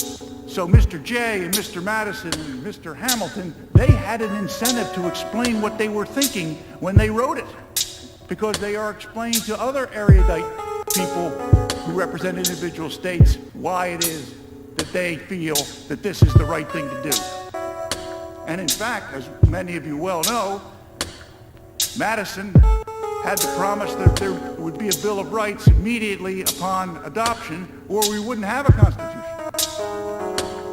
Even then, there was a horse trading going on in the legislative body of the United States. The other day, when I was down here in Washington, I came down earlier in the week to try to figure out how to find my way around. I worked in this building 40 years ago. I got lost then, and I still do. But in studying the Constitution, in all the years I was a prosecutor, where so many things depend on interpretations of phrases in the Constitution, I learned that this body, which one of my worthy colleagues said is the greatest deliberative body in the entire world, and I agree, that particular aspect of our government was intentionally created, if you read the Federalist Papers. The last time a body such as the United States Senate sat at the pinnacle of government with the responsibility that it has today, it was happening in Athens, and it was happening in Rome. Republicanism, the form of government, republicanism, throughout history has always, and without exception, fallen because of fights from within, because of partisanship from within, because of bickering from within. And in each one of those examples that I mentioned, and there are certainly others probably that are smaller countries that lasted for less time that I don't know about off the top of my head, but each one of them, once there was the vacuum created that the greatest deliberative bodies, the Senate of Greece sitting in Athens, the Senate of Rome, the moment that they devolved into such partisanship, it's not as though they ceased to exist. They ceased to exist as representative democracy, both replaced by totalitarianism. Paraphrasing the famous quote from Benjamin Franklin, who, as a Philadelphian, I feel as though I can do that because he's my founding father too.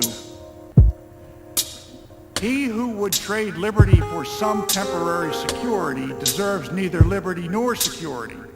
If we restrict liberty to attain security, we will lose both. And isn't the way we have enshrined in the Constitution the concepts of liberty that we think are critical, the very concepts of liberty that drove us to separate from Great Britain? And I can't believe these fellas are quoting what happened pre-revolution as though that's somehow of value to us. We left the British system. If we're really going to use pre-revolutionary history in Great Britain, then the precedent is we have a parliament and we have a king. Is that the precedent that we are headed for? Now, it's not an accident that the very first liberty, if you grant me that our liberties are enumerated in the Bill of Rights, it's not an accident that the very first liberty in the first article of the Bill of Rights is the First Amendment, which says Congress shall make no law abridging freedom of speech, etc. Congress shall make no law. the very first one, the most important one, the ability to have free and robust debate, free and robust political speech.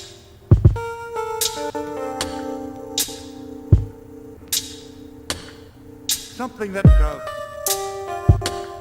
Mr. Raskin and his team brought up is that it's somehow a suggestion from former President Trump's team that when various public officials were not denouncing the violence that we saw over the summer, that was somehow the former president equating that speech to his own. Not at all. Exactly backwards. I saw a headline, Representative so-and-so seeks to walk back comments about, I forget what it was, something that bothered her.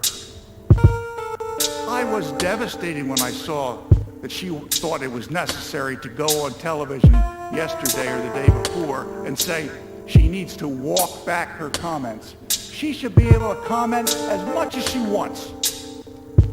And she should be able to say exactly as she feels. And if she feels that the supporters of then President Trump are not worthy of having their ideas considered, she should be permitted to say that. And anybody who agrees should be permitted to say they agree. That's what we broke away from Great Britain in order to be able to do. To be able to say what we thought in the most robust political debate. My colleague, Mike Vanderveen, is going to give you a recitation on the First Amendment law of the United States. I commend to your attention the analysis that he's going to give you. I don't expect, and I don't believe that the former president expects anybody to walk back any of the language. If that's how they feel about the way things transpired over the last couple of years in this country, they should be allowed to say that. And I will go to court and defend them if anything happens to them as a result. If the government takes action against that state representative or that U.S. representative who wants to walk back her comments, the government takes action against her, I have no problem going into court and defending her right to say those things, even though I don't agree with her.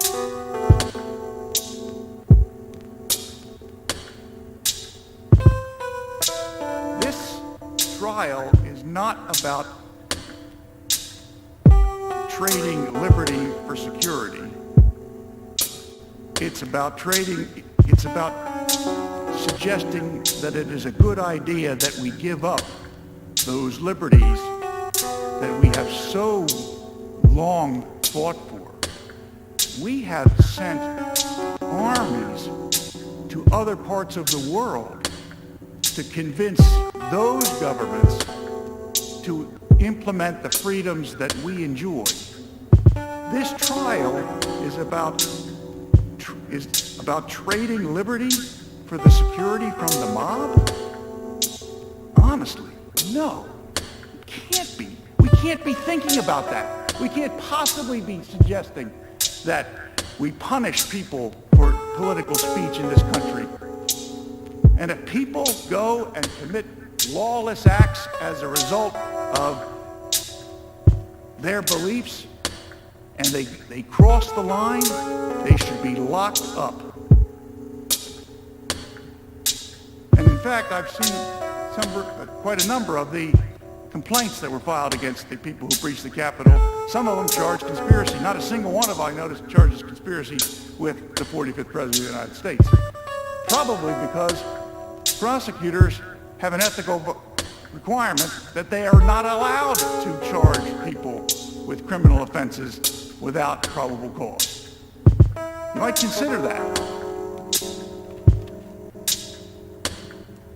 And if we go down the road that my very worthy adversary here, Mr. Raskin, asks you to go down, the floodgates will open.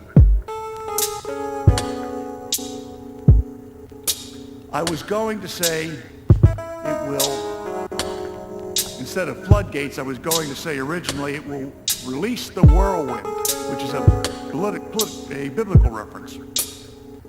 But I subsequently learned since I got here that that particular phrase has already been taken, so I figured I better change it to floodgates. But the political pendulum will shift one day. This chamber and the chamber across the way will change one day. And partisan impeachments will become commonplace. You know, until the impeachment of Bill Clinton, no one alive had ever lived through a presidential impeachment. Not unless some of you are 150 years old. Not a single person alive had lived through a presidential impeachment. Now most of us have lived through 3 of them. This is supposed to be the ultimate safety valve, the last thing that happens, the most rare treatment. And a session where this body is sitting as a court of impeachment among the most rare things it does. So the slippery slope principle will have taken hold if we continue to go forward with what is happening today and scheduled to happen later this week. And after we are long done here, and after there has been a shift in the political winds, and after there is a change in the makeup of the United States House of Representatives and maybe a change in the makeup of the United States Senate, the pressure from those folks back home, especially for members of the House, is going to be tremendous. Because remember, the founders recognized that the argument that I started with, that political pressure is driven by the need for immediate action because something under contemporary community standards really horrific happened, and the people represented by the members of the United States House of Representatives become incensed. And what do you do in a federal issue if you're back in suburban Philadelphia and something happens that makes the people who live there incensed? You call your congressman, and your congressman, elected every 2 years with their pulse on the people of their district, 750,000 people, they respond. And boy, do they respond. The congressman calls you back, a staffer calls you back, you get all the information that they have on the issue. Sometimes you even get invited to submit language that would improve whatever the issue is. Well, when the pendulum swings, perhaps the next person that gets impeached and is sent here for you to consider is Eric Holder during Fast and Furious, Attorney General of the United States, or any other person that the other party considers to be a political danger to them down the road because of their avowed abilities and being articulate and having a resume that shows that they're capable. I picked Eric simply because I think he has he's had a tremendous career, and he might be somebody that some Republicans somewhere might be worried about. So maybe the next person they go after is Eric Holder. And, you know, the Republicans might regain the House in 2 years. History does tend to suggest that the party out of power in the White House does well in the midterm elections. And certainly the 2020 elections, the House gained, the House majority narrowed, and there was a gain of Republicans. So the members of the House, they have to worry about these consequences, because if they don't react to whatever the problem of the day is, somebody in that jurisdiction there, somebody is going to say, if you make me the congressman, I'll react to that. And that means that the sitting member has to worry about it because their terms are short. And it's not just members of the House of Representatives with their short terms. I saw on television the last couple of days the honorable gentleman from Nebraska, Mr. Sass. I saw that he faced backlash back home because of a vote he made some weeks ago. The political party was complaining about the decision he made as a United States Senator. You know, it's interesting because I don't want to steal the thunder from the other lawyers, but Nebraska, you're going to hear, is quite a judicial thinking place. And just maybe Senator Sass is on to something. You'll hear about what it is that the Nebraska courts have to say about the issue that you all are deciding this week. There seem to be some pretty smart jurists in Nebraska, and I can't believe a United States Senator doesn't know that.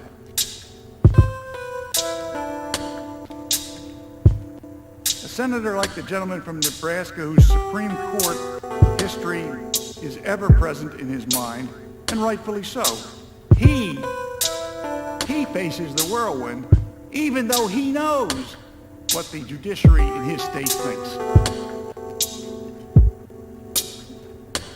People back home will demand their House members continue the cycle as political fortunes rise and fall. The only entity that stands between the bitter infighting that led to the downfall of the Greek Republic and the Roman Republic and the American Republic is the Senate of the United States. Shall the business of the Senate, and thus the nation, come to a halt, not just for the current weeks while a new president is trying to fill out his administration, but shall the business of the Senate and the nation come to a halt because impeachment becomes the rule rather than the rare exception? I know you can see this as a possibility because not a single one of you ever thought you would be doing a second impeachment inside of 13 months.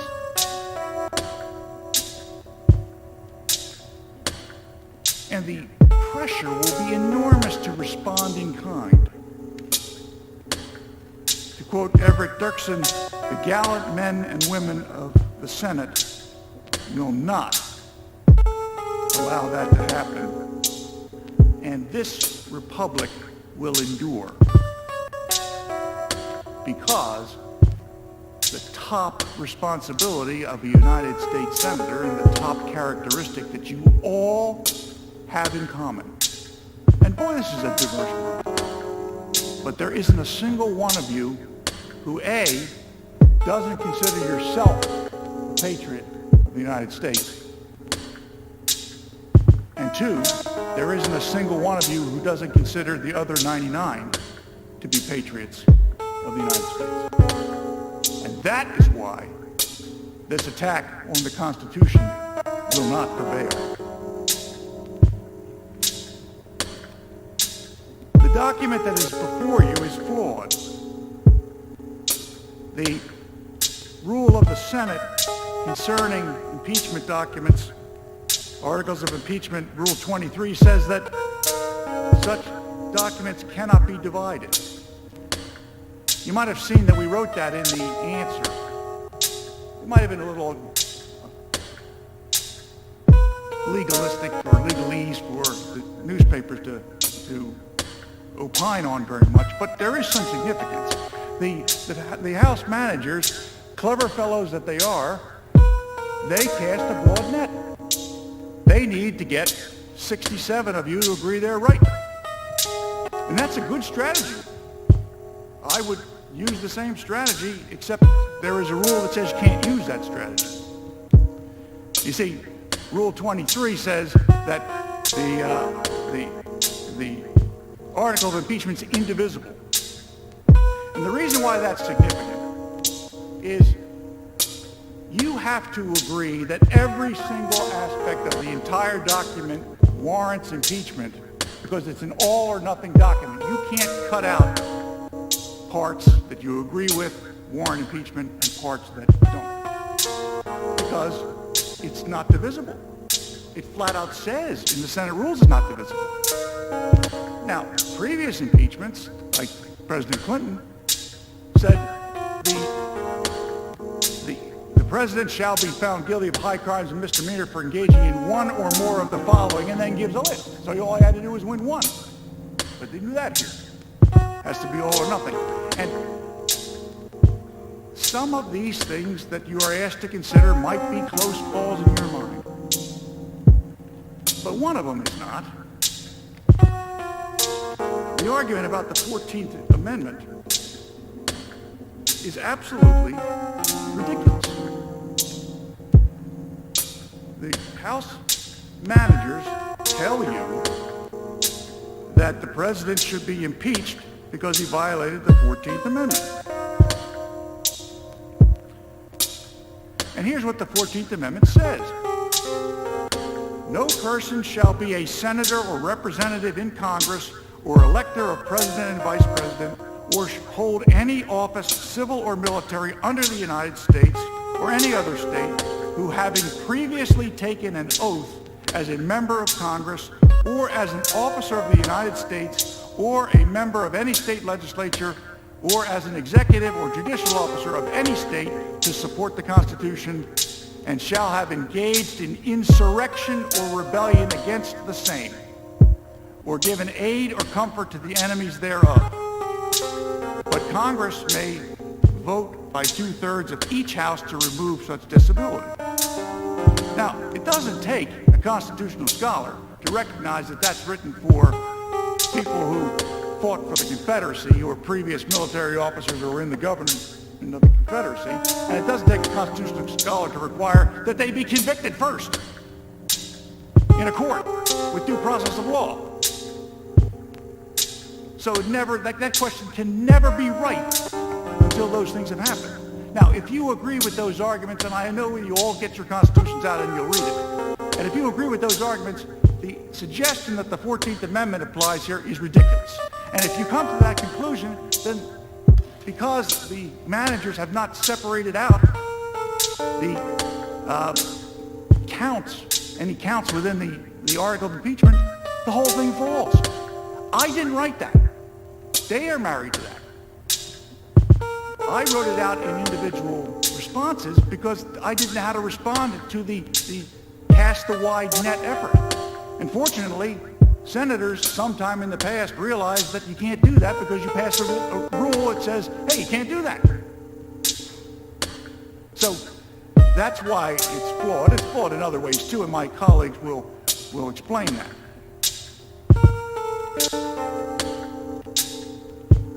I was struck.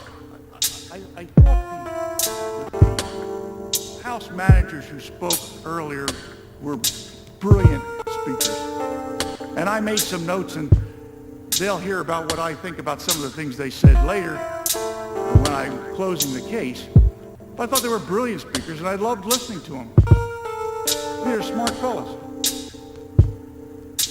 But why are the House managers afraid, and why is the majority of the House of Representatives afraid of the American people? I mean, let's understand why we are really here. We are really here because the majority in the House of Representatives does not want to face Donald Trump as a political rival in the future. That's the real reason we're here. That's why they have to get over the jurisdictional hurdle, which they can't get over. But that's why they have to get over that in order to get to the part of the Constitution that allows removal. So nobody says it that plainly. But unfortunately, I have a way of speaking that way. And the reason that I am having trouble with the argument is the American people just spoke, and they just changed administrations. So in the light most favorable to my colleagues on the other side of the aisle here, their system works. The people are smart enough, in the light most favorable to them, they're smart enough to pick a new administration if they don't like the old one. And they just did. And he's down there, Pennsylvania Avenue now, probably wondering, how come none of my stuff is happening up at the Capitol?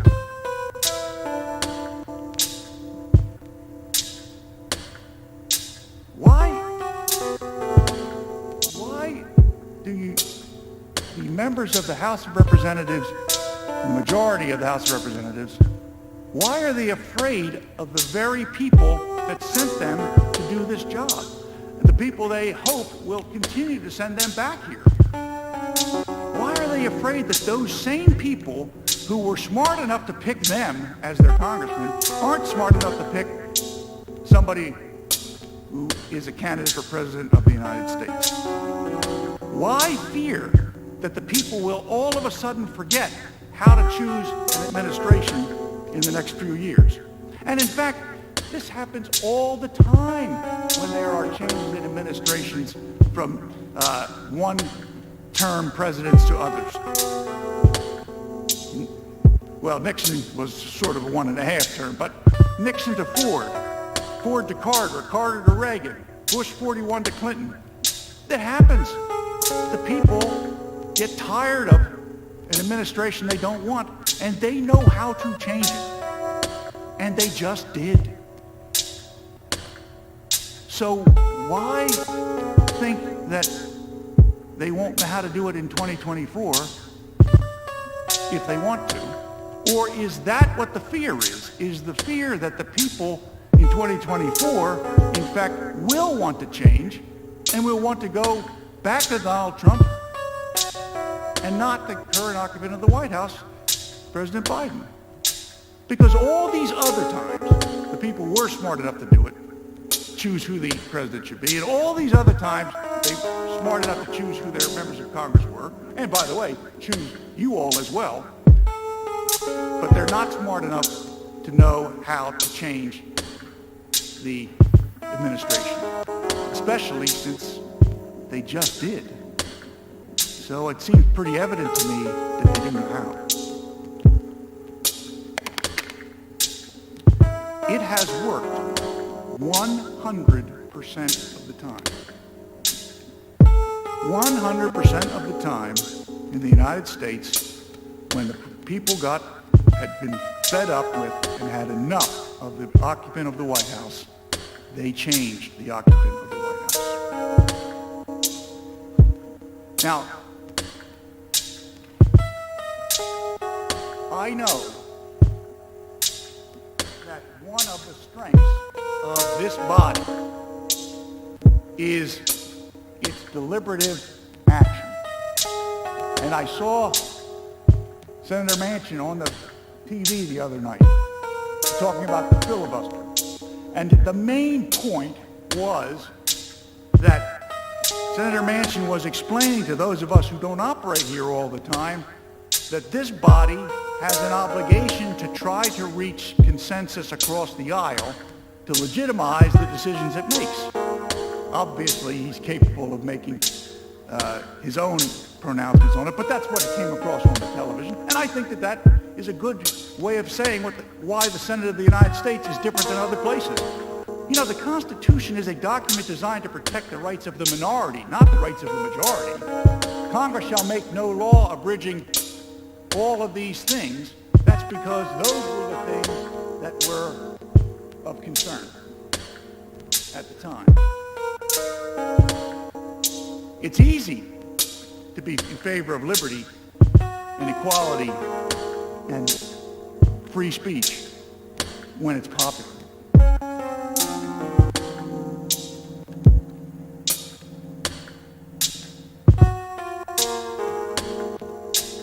I think that I want to give my colleague, Mr. Schoen, an opportunity to explain to all of us the legal analysis on jurisdiction. I'll be quite frank with you. We changed what we were going to do on account that we thought that the House manager's presentation was well done. And I wanted you to know that we have responses to those things. I thought that what the first part of the case was, which was the equivalent of a motion to dismiss, was going to be about jurisdiction alone. And one of the fellows who spoke for the House managers, who's a former criminal defense attorney, seemed to suggest that there's something nefarious that we were discussing jurisdiction and trying to get the case dismissed. But this is where it happens in the case because jurisdiction is the first thing that has to be found.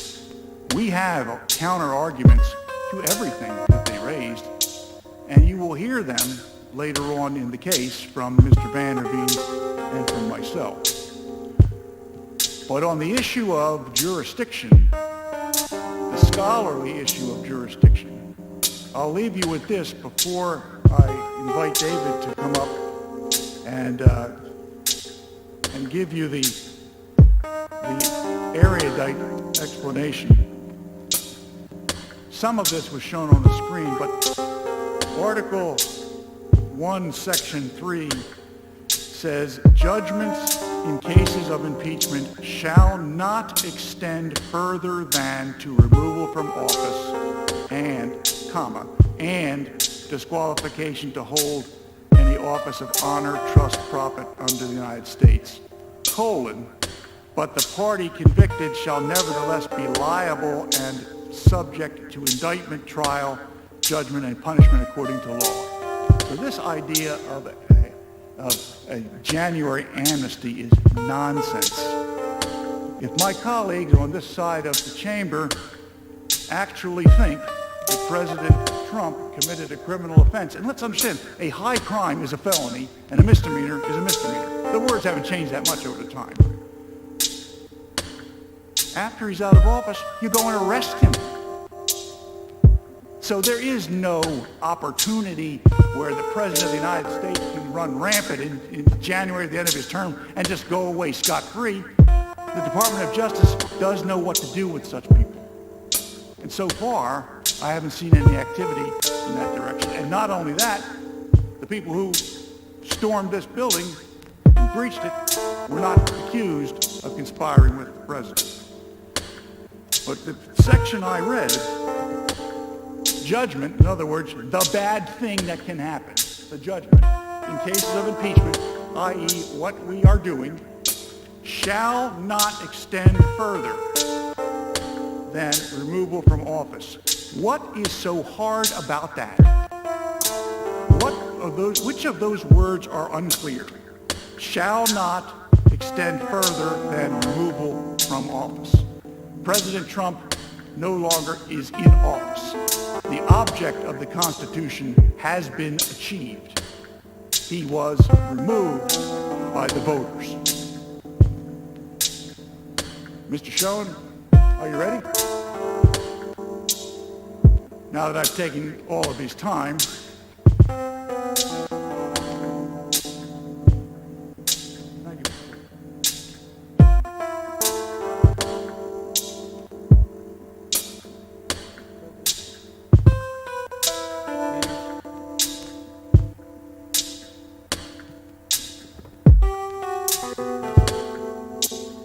before you on what I have always thought is the hallowed ground of democracy. In this room, American lives have been changed so dramatically in just my lifetime through so many of your legislative initiatives, from the Civil Rights Act when I was a child, through most recently the First Step Act, laws that have provided major opportunities for Americans to move forward and upward and more fully enjoy all of the attributes of what has been the greatest nation on earth. I've seen the changes these laws have made through my clients every day for the past 36 years. These laws have enabled me to fight for their enjoyment of a fair stake in our American project. I stand before a group of 100 United States senators who have chosen to serve your country from all corners of this great nation, giving up all sorts of professions, time with family, and perhaps other more lucrative opportunities to serve your country. Mr. President, you are a man who so honorably served this nation in the Senate and in public service before your tenure. It is an honor to appear in this historic hall of democracy, yet today, that honor is tempered by an overriding feeling of grave concern. Grave concern for the danger to the institution of the presidency that I believe even convening these proceedings indicates. The joy I believed I would feel if I ever had the great privilege of appearing before this body is replaced by sadness and pain.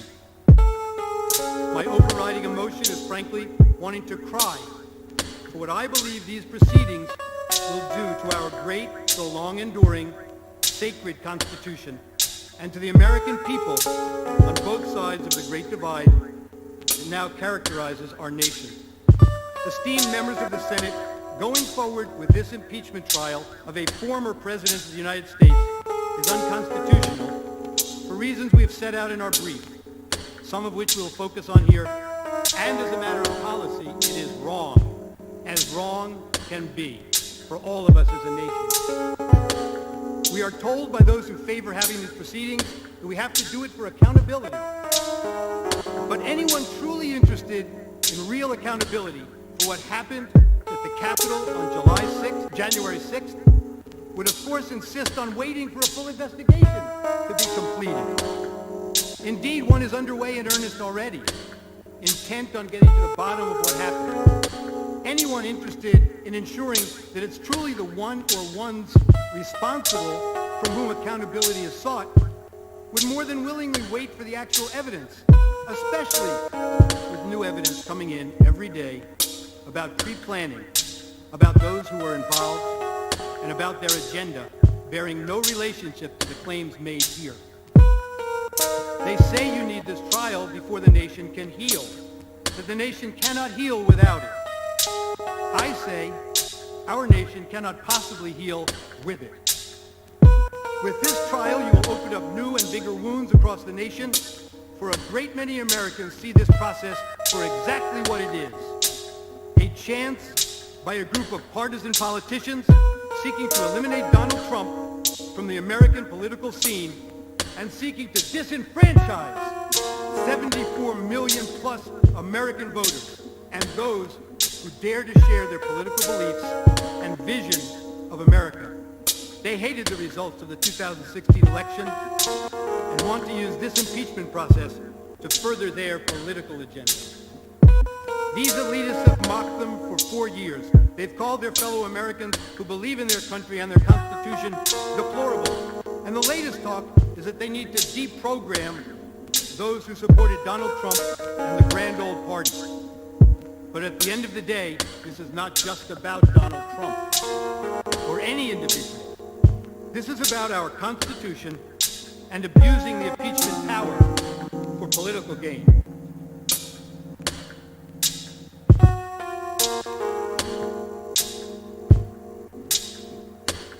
They tell us that we have to have this impeachment trial, such as it is, to bring about unity. But they don't want unity, and they know this so-called trial will tear the country in half, leaving tens of millions of Americans feeling left out of the nation's agenda, as dictated by one political party that now holds the power in the White House and in our national legislature. But they're proud Americans who never quit getting back up when they're down, and they don't take dictates from another party based on partisan force-feeding. This trial will tear this country apart, perhaps like we have only seen once before in our history. And to help the nation heal, we now learn that the House managers, in their wisdom, have hired a movie company and a large law firm to create, manufacture, and splice for you a package designed by experts to chill and horrify you and our fellow Americans. They want to put you through a 16-hour presentation over 2 days, focusing on this as if it were some sort of blood sport. And to what end? For healing? For unity? For accountability? Not for any of those. For surely there are much better ways to achieve each. It is again for pure, raw, misguided partisanship that makes them believe playing to our worst instincts somehow is good. They don't need to show you movies to show you that the riot happened here. We will stipulate that it happened, and you know all about it. This is a process fueled irresponsibly by base hatred by these House managers and those who gave them their charge, and they are willing to sacrifice our national character to advance their hatred and their fear that one day they might not be the party in power. They have a very different view of democracy and freedom from Justice Jackson, who once wrote, "But freedom to differ is not limited to things that do not matter much. That would be a mere shadow of freedom. The test of its substance is the right to differ as to things that touch at the heart of the existing order. They have a very different view of democracy and freedom. This is nothing less than the political weaponization of the impeachment process. Pure, raw sport, fueled by the misguided idea of party over country, when in fact both will surely suffer. I can promise you that if these proceedings go forward, everyone will look bad. You will see and hear many members of our Congress saying and doing things we must surely regret, but perhaps far worse than a moment of personal shame in a world in which history passes from our memories in a moment. Our great country, a model for all the world, will be far more divided, and our standing around the world will be badly broken. Our arch enemies who pray each and every day for our downfall will watch with glee, glowing in the moment as they see you at your worst and our country in internal divide. Let's be perfectly clear. If you vote to proceed with this impeachment trial, future senators will recognize you bought into a radical constitutional theory that departs clearly from the language of the Constitution itself and holds, and this is in their brief, that any civil officer who ever dares to want to serve his or her country must know that they will be subject to impeachment long after their service in office has ended, subject only to the political and cultural landscape of the day that is in operation at any future time. This is exactly the position taken by the House managers at page 65 of their brief. Unprecedented, radical position. They unabashedly say so. Imagine the potential consequences for civil officers you know and who you believe served so honorably, but who in the view of a future Congress might one day be deemed to be impeachment worthy. Imagine it now, because your imagination is the only limitation. The House managers tell you a correct reading of the impeachment power under the Constitution is that it has no temporal limit and can reach back in time without limitation to target anyone who dares to serve our nation as a civil officer. Now add that to their demand that you members put your imprimatur on the snap impeachment they returned in this case, and can do again in the future if you endorse it by going forward with this impeachment trial. This is an untenable combination that literally puts the institution of the presidency directly at risk. Nothing less. And it does much more. Under their unsupportable constitutional theory and tortured reading of the text, every civil officer who has served is at risk of impeachment if any given group elected to the House decides that what was thought to be important service to the country when they served now deserves to be canceled. They've made clear in public statements that what they really want to accomplish here in the name of the Constitution is to bar Donald Trump from ever running for political office again. But this is an affront to the Constitution, no matter who they target today. It means nothing less than a denial of the right to vote and the independent right for a candidate to run for elective political office, guaranteed by the First and 14th Amendments to the United States Constitution, under the guise of impeachment as a tool to disenfranchise. Perhaps my friend put the situation simply and sharply into focus last week on his radio show. My friend is a distinguished lawyer who served as an ambassador to former President Obama and has friends among you. He described himself to his listeners as a dyed-in-the-wool, lifelong Democrat. But, he said, the idea of 100 people in these circumstances deciding that tens of millions of American voters cannot cast their vote for their candidate for president ever again is unthinkable, and it truly should be. I will discuss today several reasons this matter should not and must not proceed, why the Senate lacks jurisdiction to conduct this trial of a former president, a president no longer in office and now a private citizen, any single reason in our trial memorandum or discussion. I want to start with a discussion of the fundamental due process lacking from the start, and that would last through the end if this goes forward, because it is this irretrievably flawed process and its product, a dangerous, snap impeachment, that brings us here and that threatens to send a message into the future that we will all regret forever, and that staying this body, which up to now our founding fathers believed was uniquely suited for the most difficult task of conducting an impeachment trial, as Mr. Hamilton wrote in Federalist 65. These aren't just niceties. I make no apology for demanding in your name, in the name of the Constitution, that the rights to due process guaranteed under the Constitution are adhered to in a process as serious as this in our national lives.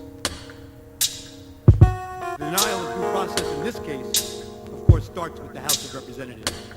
In this unprecedented snap impeachment process, the House of Representatives denied every attribute of fundamental constitutional due process that Americans correctly have come to believe is part of what makes this country so great. How and why did that happen? It is a function of the insatiable lust for impeachment in the House for the past 4 years. Consider this.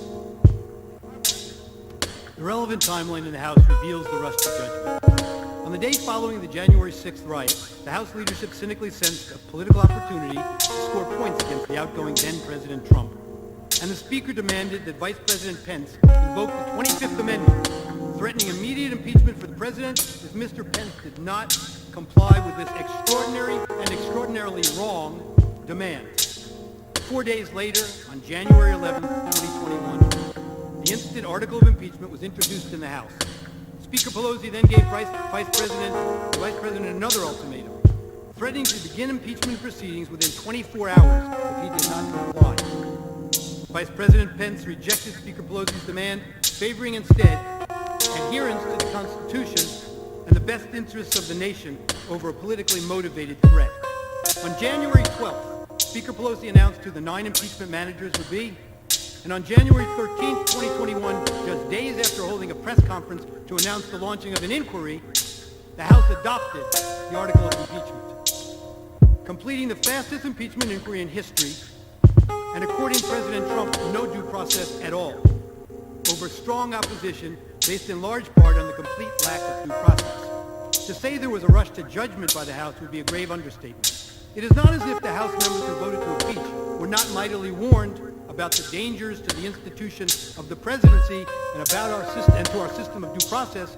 They were warned in the strongest of terms from within their own ranks, adamantly, clearly, and in no uncertain terms, not to take this dangerous snap impeachment course. Those warnings were framed in the context of the constitutional due process that was denied here. Consider the warnings given by one member during the House proceedings, pleading with the other members to accord this decision the due process the Constitution demands. This is Representative Cole of Oklahoma. With only 1 week to go in his term, the majority is asking us to consider a resolution impeaching President Trump. And they do so knowing full well that even if the House passes the resolution, the Senate will not be able to begin considering these charges until after President Trump's term ends. I can think of no action the House can take that is more likely to further divide the American people than the action we are contemplating today. Emotions are clearly running high, and political divisions have never been more apparent in my lifetime, Representative Cole said. Mr. Cole's words on the floor, emphasizing the care that must be taken with respect to the consideration of an article of impeachment, echoed the concerns by our founding fathers on this subject. Listen to this from Mr. Hamilton in Federalist number 65. Quote, "A well-constituted court for the trial of impeachments is an object not more to be desired than difficult to be obtained in a government wholly elected. The prosecution of them, for this reason, will seldom fail to agitate the passions of the whole community and to divide into parties more or less friendly or inimical to the accused. In many cases, it will connect itself with pre-existing factions and will enlist all their animosities, partialities, influence, and interest on one side or on the other. In such cases, there will always be the greatest danger that the decision will be regulated more by the comparative strength of parties than by the real demonstration of innocence or guilt." Prescient thinking by Mr. Hamilton, as we see often. And what I say to you is a proof of the need for due process based on the critically serious nature of the singular role the impeachment process has in our government. Mr. Hamilton characterized the consideration of an impeachment in these terms: the delicacy and magnitude of a trust which so deeply concerns the political reputation and existence of every man engaged in the administration of public affairs speak for themselves. This too in Federalist 65. Now back to the House and the warnings against this rush judgment in this case. Mr. Cole of Oklahoma again. In the name of healing, a path forward, he said, our people so desperately need, he warned that, quote, the House is moving forward erratically with a truncated process that does not comport with the modern practice and that will give members no time to contemplate the serious nature of action before us. Mr. Cole emphasized to his colleagues that such care must be taken with the consideration of an article of impeachment, quote, in order to ensure that the American people have confidence in the procedures the House is following, and because the presidency itself demands due process in the impeachment proceedings. Congressman Cole continued, unfortunately, this is a quote, the majority has chosen to race to the floor with a new article of impeachment, foregoing any investigation, any committee process, or any chance for members to fully contemplate this course of action before proceeding. Mr. Cole complained that the majority is failing to provide the House with an opportunity to review all the facts which are still coming to light, to discuss all the evidence, to listen to scholars, to examine the witnesses, and to consider precedents. He's noted further, this is not the type of robust process we have followed for every modern impeachment, and the failure to do so does a great disservice to this institution and to this country, Mr. Cole said. Mr. Cole complained right on the House floor that rather than following the appropriate processes, he said the House has used in every modern impeachment, the majority is rushing to the floor, tripping all over themselves in their rush to impeach the president a second time. And in Mr. Cole's words, it was doing so to, quote, settle scores. And he warned that this snap impeachment approach would cause great division as the country looks ahead to the start of a new administration. He said to them, in a matter as grave and consequential as impeachment, shouldn't we follow the same process we've used in every modern impeachment rather than rushing to the floor? And he implored them, on behalf of generations of Americans to come, we need to think more clearly about the consequences of our action today. And Mr. Cole then reached across the aisle and credited a member of this body, Senator Manchin, with having voiced similar sentiments about how ill-advised this rush process was, suggesting that the underlying events were a matter for the judicial system to investigate, not one for a rushed political process. Finally, Mr. Cole admonished his fellow House members, telling them, we need to recognize that we are following a flawed process. The alarm Mr. Cole sounded went unheeded. Now let us consider the process in the House that actually was due. The House managers assert in a memorandum the House serves as a grand jury and prosecutor under the Constitution. They told you that again today. If this is accurate, then they highlight the complete failure to adhere to due process. One should not diminish the significance of impeachment's legal aspects, particularly as they relate to the formalities of the criminal justice process. It is a hybrid of the political and legal, a political process moderated by legal formalities. This is a quote, Richard Broughton. The Fifth Amendment to the United States Constitution provides, in relevant part, that no person shall be deprived of life, liberty, or property without due process of law. The Supreme Court long ago recognized in Matthews versus Eldridge that at its core, due process is about what we all want, what we all have the right to demand, fundamental fairness. One scholar, Brian Owsley, has written that the impeachment process should and does include some of the basic safeguards for the accused that are observed in a criminal process, such as fairness, due process, presumption of innocence, and proportionality, basic American values. And of course we know that the Supreme Court has recognized the due process protection attend congressional investigations. While Congress is empowered to make its own rules of proceeding, it may not make rules that ignore constitutional restraints or violate fundamental rights.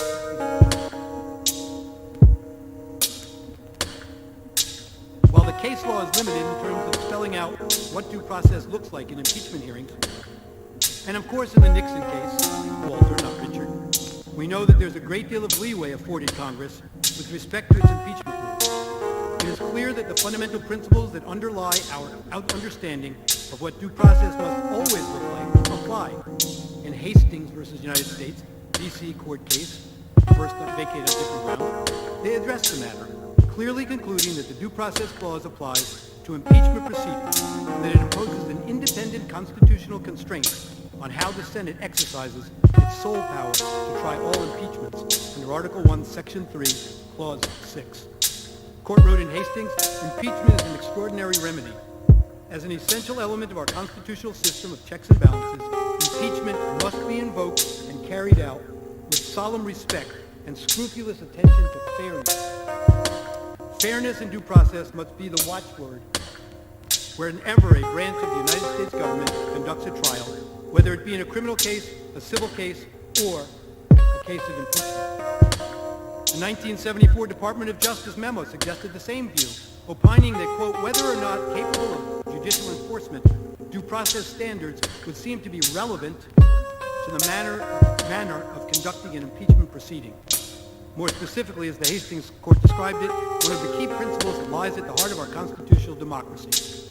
Again, fairness. The Supreme Court precedents establish the general rule that individuals must receive notice and an opportunity to be heard before the government deprives them of a constitutionally protected interest. It is also true that in any proceeding that may lead to deprivation of a protected interest, it requires fair procedures commensurate with the interests at stake.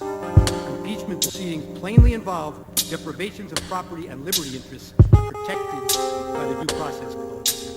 And the House surely seeks to strip Donald Trump of his most highly cherished constitutional rights, including the right to be eligible to hold public office again, should he so choose. Due process must apply, and in a minimum, due process in the impeachment process must include that the evidence must be disclosed to the accused, and the accused must be permitted an opportunity to test and confront the evidence,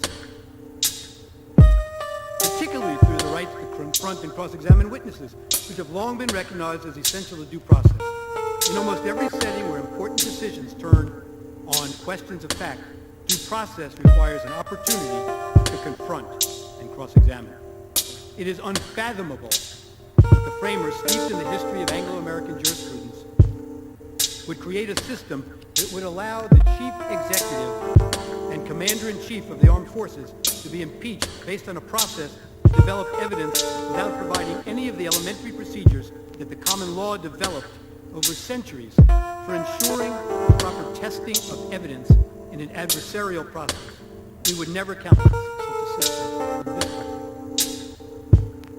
Current members of the House and Senate leadership are themselves on record repeatedly confirming these procedural due process requirements. Indeed, Congressman Nadler is on record asserting that in the context of a House impeachment investigation, due process includes, quote, the right to be informed of the law, of the charges against you, to call your own witnesses, and to have the assistance of counsel. Then President Trump was not given any semblance of the due process Congressman Nadler clearly believes he deserves, based on the congressman's description of due process that must be afforded to an accused in an impeachment proceeding, as reflected in the statement he made relating to another impeachment in 1998. No reason was found for the apparent change in the Congressman's point of view with respect to the two objects of the impeachment at issue. These fundamental attributes of due process have been honored as required parts of modern impeachment protocol since at least 1870. It's not seriously debatable, nor should it be, by any American legislator. In spite of all this, the House leadership defied all the norms and denied the then president all of his basic and constitutionally protected rights. For then President Donald Trump, the House impeachment procedure lacked any semblance of due process whatever. It simply cannot be credibly argued to the country, and we do not make special rules for different targets. It's the very integrity of the institution that suffers when we do, and that is what the House leadership knowingly has caused. A review of the House record reveals that the Speaker streamlined the impeachment process. House Resolution 24 to go straight to the floor for a 2-hour debate and a vote without the ability for amendments. The House record reflects no committee hearing, no witnesses, no presentation or cross-examination of evidence, and no opportunity for the accused to respond or even have counsel present to object. As the New York Times recently reported, there were no witness interviews, no hearings, no committee debates, and no real additional fact-finding. House managers claim the need for impeachment was so urgent that they had to rush the proceedings with no time to spare for a more thorough investigation, or really any investigation at all. But that claim is belied by what happened or didn't happen next. The House leadership unilaterally and by choice waited another 12 days to deliver the article to this Senate to begin the trial process. In other words, the House leadership spent more time holding the adopted article than it did on the whole process leading up to the adoption of the article. That intentional delay, designed to avoid having the trial begin while Mr. Trump was still president, led to yet another egregious denial of due process.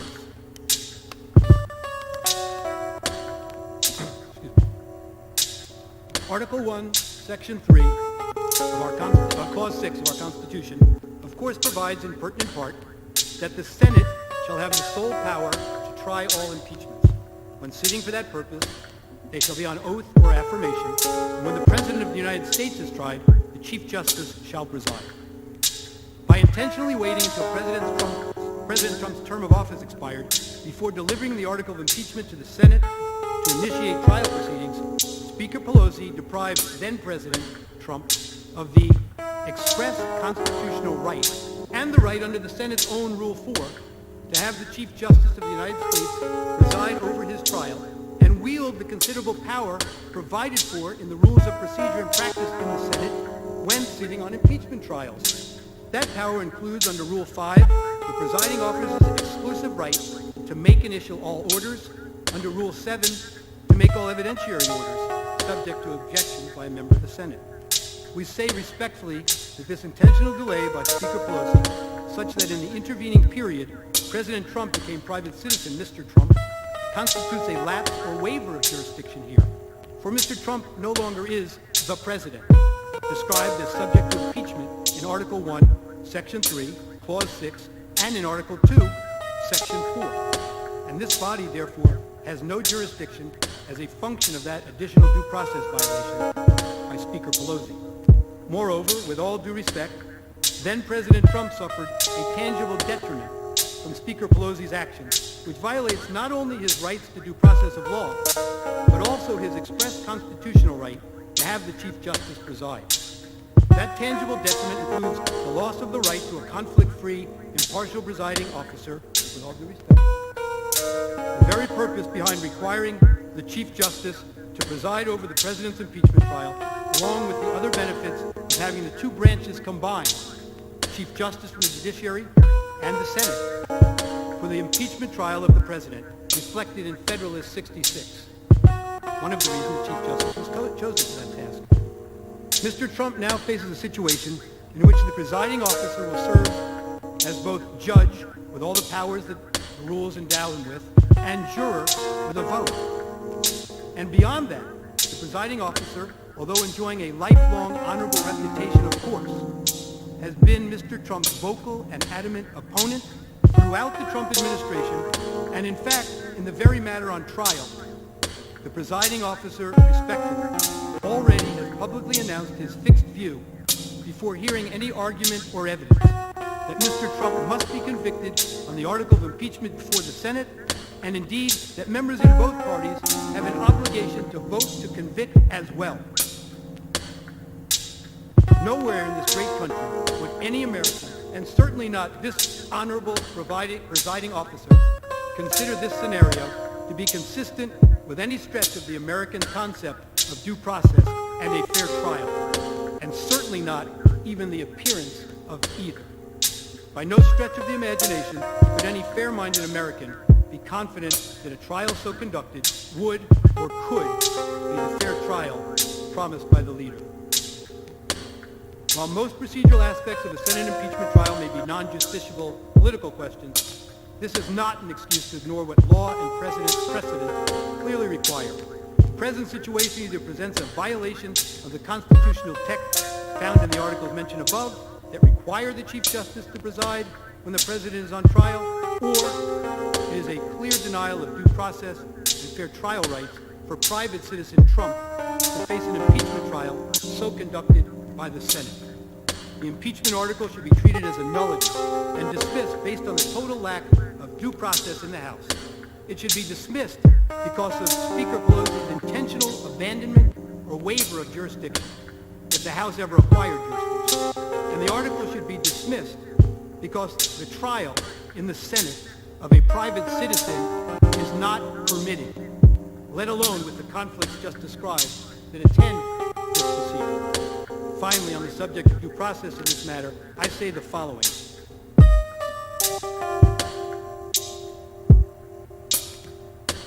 This is our nation's sacred Constitution. It has served us well since it was written, and it's been amended only through a careful process. It is a document unique in all the world. It is a foundational part of what makes the United States a beacon of light among the other nations of the world. It not only has room for a tremendous variety of perspectives on the philosophical and political direction our country should take, it encourages the advocacy of our differences.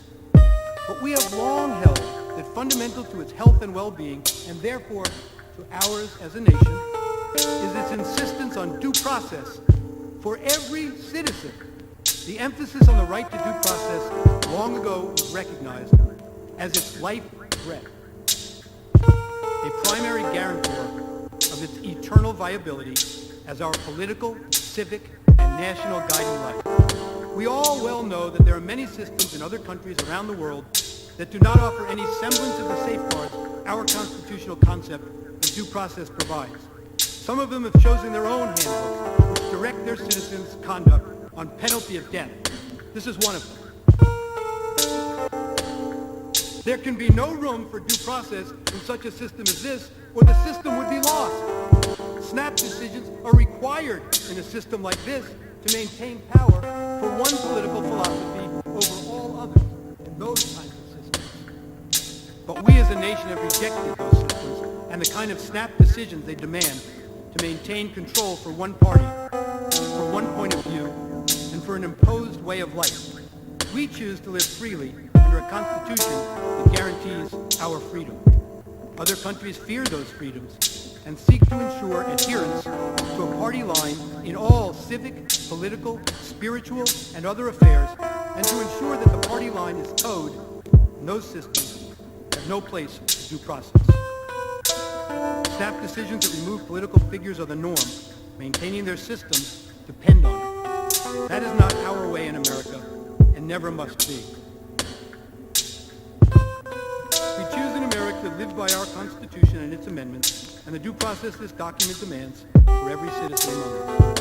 By putting your imprimatur on the snap judgment made in this matter to impeach the President of the United States without any semblance of due process at every step along the way, puts the office of the President of the United States at risk every single day. It is far too dangerous a proposition to countenance, and you must resoundingly reject it by sending the message now that this proceeding, lacking due process from start to finish, must end now with your vote to lack jurisdiction to conduct an impeachment trial for a former president whose term in office has expired and who is now a private citizen. So one reason you must send this message here and now is because of the complete lack of due process that brought this article of impeachment before this body. God forbid we should ever lower our vigilance to the principle of due process. An impeachment trial of a private citizen Trump held before the Senate would be nothing more nor less than the trial of a private citizen by a legislative body. An impeachment trial by the Senate of a private citizen violates Article 1, Section 9 of the United States Constitution, which provides that no bill of attainder shall be passed. The bill of attainder, as this clause is known, prohibits Congress from enacting a law that legislatively determines guilt and inflicts punishment upon an identifiable individual without provision of the protections of a judicial trial. A bill of attainder is a legislative act which inflicts punishment without a judicial trial. A judicial trial. The distinguishing characteristic of a bill of attainder is the substitution of a legislative determination of guilt and legislative imposition of punishment for judicial finding and sentence. The bill of attainder clause in the separation of powers doctrine generally reflects the framers' concern that trial by a legislature lacks the safeguards necessary to prevent the abuse of power. As the Supreme Court explained in United States v. Brown,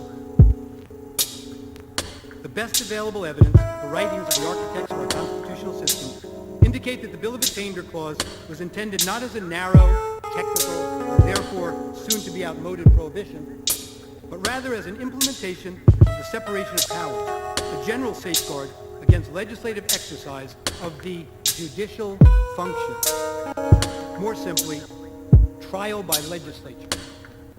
The Bill of Attainder reflected the framers' belief that the legislative branch is not so well suited as politically independent judges and juries.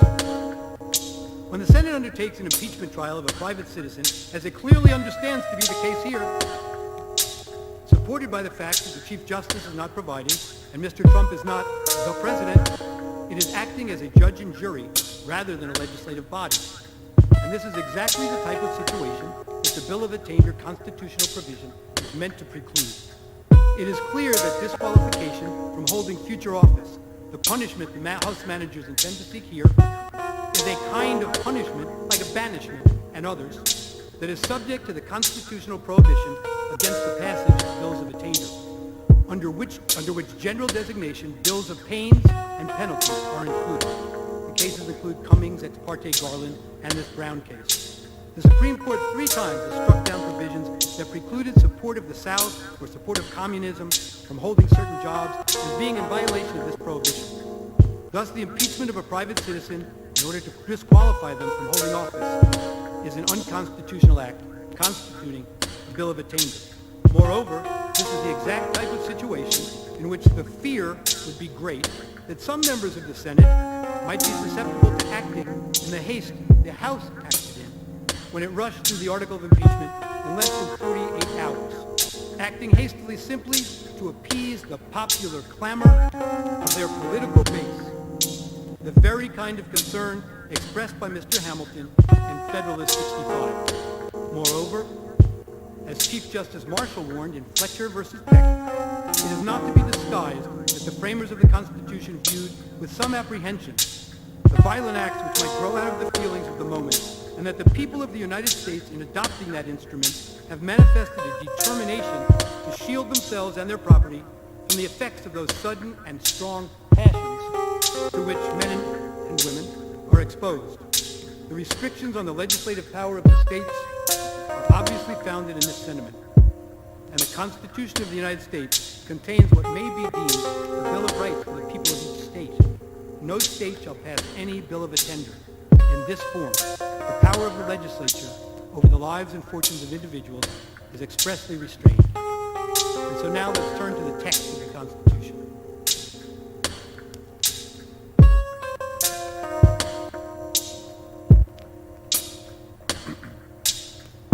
Turning to the text of the Constitution is for many, of course, the most appropriate and the most important starting place for trying to answer a Constitution-based question. There are several passages of the United States Constitution that relate to the federal impeachment process. Let's turn to a reading of the text. A true textual analysis, as the name implies, always begins with the words of the text, and only resorts to legislative history, or history itself, if the meaning of the text is not plain. As the Supreme Court has emphasized, statutory interpretation, as we always say, begins with the text. In interpreting the text, we are guided by the principle that the Constitution was written to be understood by the voters. Its words and phrases were used in their normal and ordinary as distinguished from technical meaning. And we must enforce plain and unambiguous statutory language according to its terms. If the president is impeached, the unambiguous text of the Constitution commands that the Chief Justice of the United States shall preside, as we discussed earlier. Again, the Chief Justice is disinterested and nonpartisan. His presence brings dignity and solemnity to such a proceeding. In this case, the Chief Justice clearly is not presiding, and the conflict of interest wouldn't necessarily just arise as a substitute for the Vice President. It's the appearance of a conflict of interest and a conflict of interest and the prejudgment that we've discussed. In this case, as we say, the Chief Justice clearly is not presiding. The Senate President pro temp is presiding. It appears that in the leader's view, undoubtedly joined by other senators, this is permitted by the Constitution because the subject of the trial is a non-president. As such, it is conceded, as it must be, that for constitutional purposes of the trial, the accused is a non-president. The role of the Senate, though, is to decide whether or not to convict and thereby trigger the application of Article 2, Section 4, the President, Vice President, and all civil officers of the United States shall be removed from office on impeachment for, conviction of, treason, bribery, or other high crimes and misdemeanors. From which office shall a non-president be removed if convicted? A non-president doesn't hold an office, therefore cannot be impeached under this clause, which provides for the removal from office of the person under the impeachment act. The House managers contend that the fact that the Chief Justice is not providing does not impact the constitutional validity of this trial. Notably, they devote only a single paragraph of their trial memorandum to development so significant that it prompted multiple senators to declare the entire proceeding suspect, with one going so far as to say that it crystallized the unconstitutional nature of this proceeding. And the single paragraph that the House managers do devote to the issue is entirely unpersuasive on the merits. The House manager's position ignores traditional statutory canons of interpretation. It is well established that a term, as a matter of statutory interpretation, that a term appearing in several places in a statutory text is generally read the same way each time it appears. This presumption is at its most vigorous when a term is repeated within a given sentence. Additionally, the court in at least one instance has referred to a broader, quote, established canon, that similar language contained within the section of a statute be accorded a consistent meaning. I know this is a lot to listen to at once, a lot of words, but words are what make our Constitution, frankly, and the interpretation of that Constitution is, as you well know, a product of words. If the text, quote, the President of the United States, in the constitutional provision requiring the Chief Justice to preside can refer only to the sitting president and not to former presidents, then the textual identification of the President contained in Article 2, Section 4, which makes the President amenable to impeachment in the first place, also excludes anyone other than the sitting President. In full, that sentence provides that, quote, the President, Vice President, and all civil officers of the United States shall be removed from office on impeachment for and conviction of treason, bribery, or other high crimes and misdemeanors. This is the substantive phrase of the Constitution vesting the conviction and removal power in the Senate, and it contains a clear jurisdictional limitation. The House managers do understand what the word president means for purposes of other constitutional provisions, and so they should understand this limitation as well. Only a sitting president is referred to as the President of the United States in the Constitution. And only a sitting president may be impeached, convicted, and removed upon a trial in the Senate. The President in Article 2, Section 4, and the President in Article 1, Section 3 identify the same person. If the accused is not the President in one, he is not the President in the other. No sound textual interpretation, and I emphasize textual, no sound textual interpretation principle permits a contrary reading. In the words of the Supreme Court, it is a normal rule of statutory construction that identical words used in different parts of the same act are intended to have the same meaning. Unwittingly or unwillingly, as it may be, Senate Democrats, in their announcement that Senator Leahy is presiding, have already taken their position on this matter. The accused is not the President. The text of the United States Constitution, therefore, does not vest the Senate with the power to try him and remove him, a factual nullity. He can't be removed.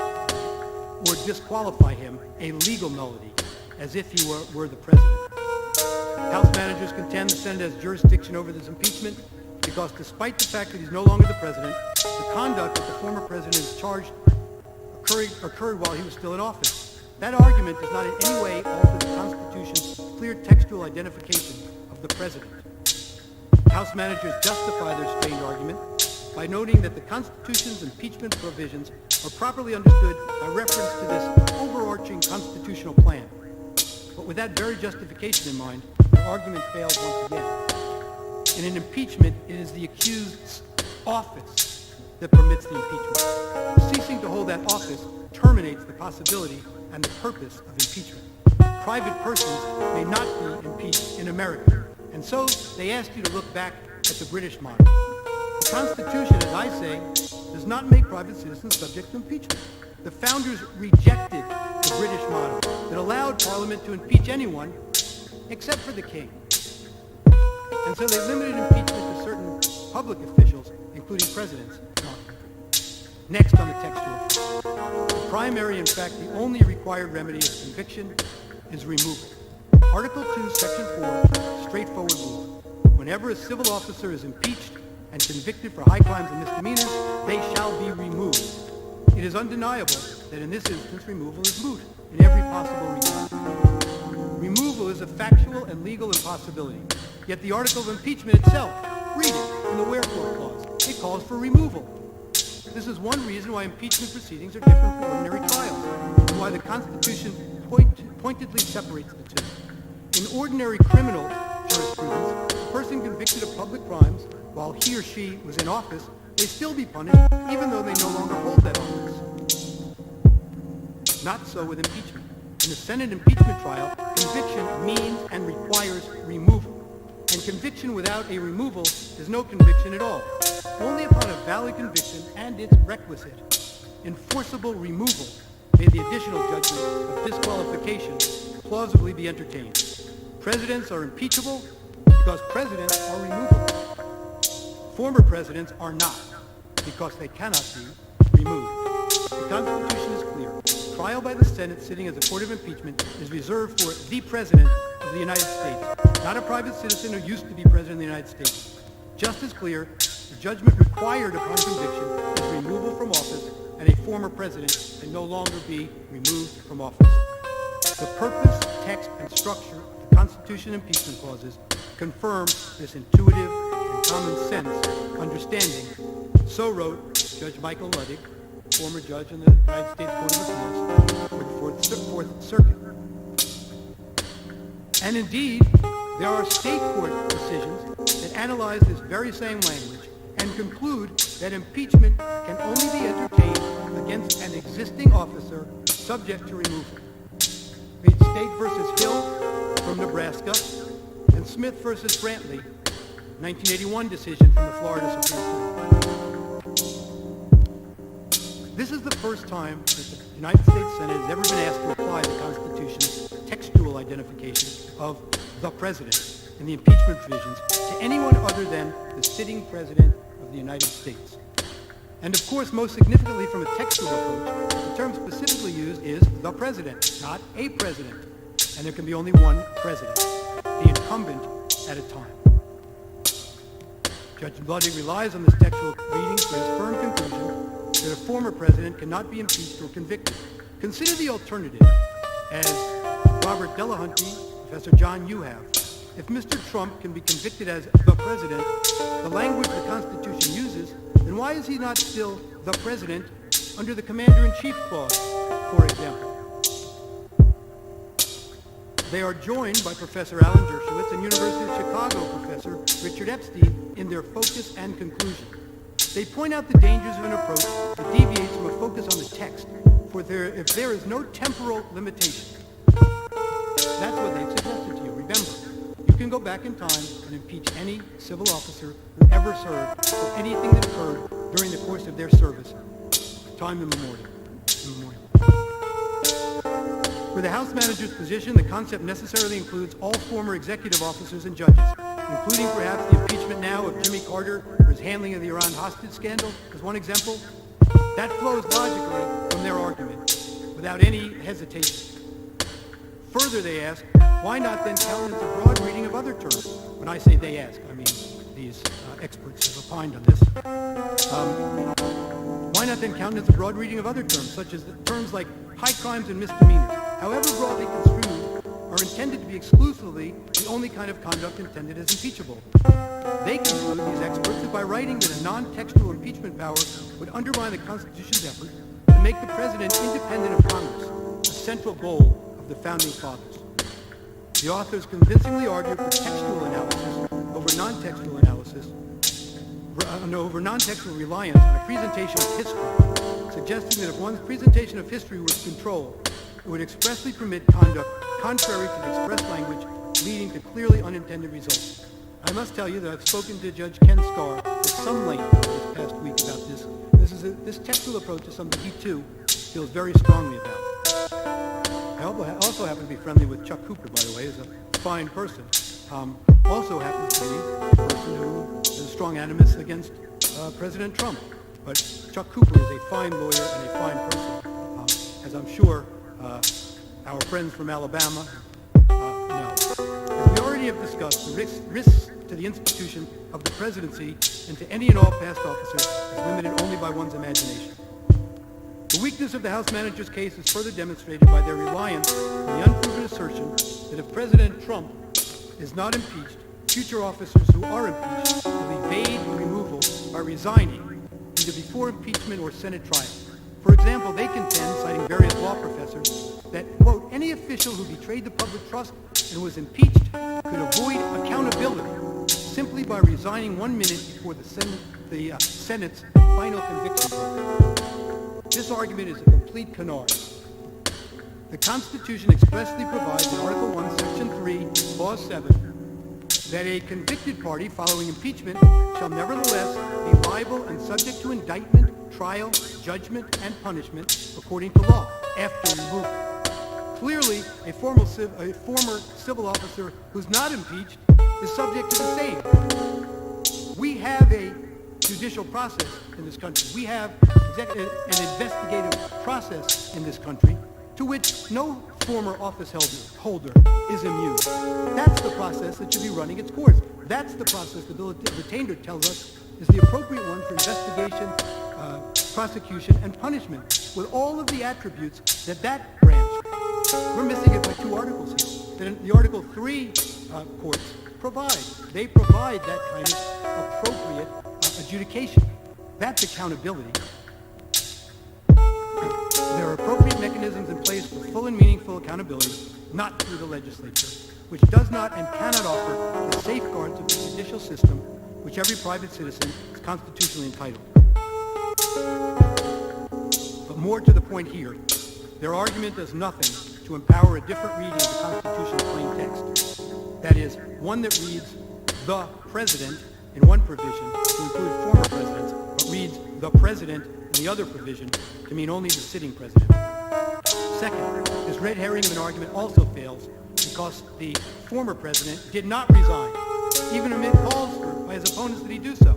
As a result, the Senate need not decide whether it possesses the power or jurisdiction to try and convict a former president who resigned, or how it might best proceed to effectuate justice in such a case. That's not this case. The plain meaning of the Constitution's text, faithfully and consistently applied, should govern whether the United States Senate is vested by the Constitution with the power to convict a private citizen of the United States. It is not. The House managers posit in their trial memorandum that despite the fact that the primary and only necessary remedy upon conviction, removal, is a legal nullity, this late impeachment trial is appropriate because the other, secondary, optional remedy that the Senate is not even required to consider, and which only takes effect upon a later separate vote, disqualification from future office, can still theoretically be applied to a former president. The managers contend Article 2, Section 4 states a straightforward rule. Whenever a civil officer is impeached and convicted for high crimes and misdemeanors, they shall be removed. Absolutely nothing about this rule implies, let alone requires, that former officials who can still face disqualification are immune from impeachment and conviction. That's what they say. I told you that today. In other words, so the argument goes, a president no longer holding office does not moot the entirety of remedies afforded by impeachment. This, however, also flies in the face of both the plain meaning of the text and the canons of statutory interpretation. First of all, the managers once again simply choose to ignore the text. Even in the passage that the managers cite, the word shall does, to put it mildly, imply a requirement. An imperative such that an impeachment in which removal would be impossible is invalid. Shall means shall. The Supreme Court has made clear that when a statute uses the word shall, Congress has imposed a mandatory duty upon the subject of the command, as in shall remove. Indeed, the mandatory shall normally creates an obligation impervious to judicial discretion. And wherever the Constitution commands, discretion terminates. Shall means mandatory, and shall be removed if not possible for a former officer no longer in office. Impeachment cannot apply. Now here's the and argument. You may have read about if you followed it. This is another one that Starr is big on, and many of the textual scholars have written about. Managers critically ignore this language, Article 1, Section 3, Clause 7, which states that judgment in cases of impeachment shall not extend further than to removal from office and disqualification, from office, and disqualification to hold and enjoy any office of honor, trust, or profit under the United States. Ordinarily, as in everyday English, use of the conjunctive and in a list means that all of the listed requirements must be satisfied, while use of the disjunctive or means that only one of the listed requirements needs to be satisfied.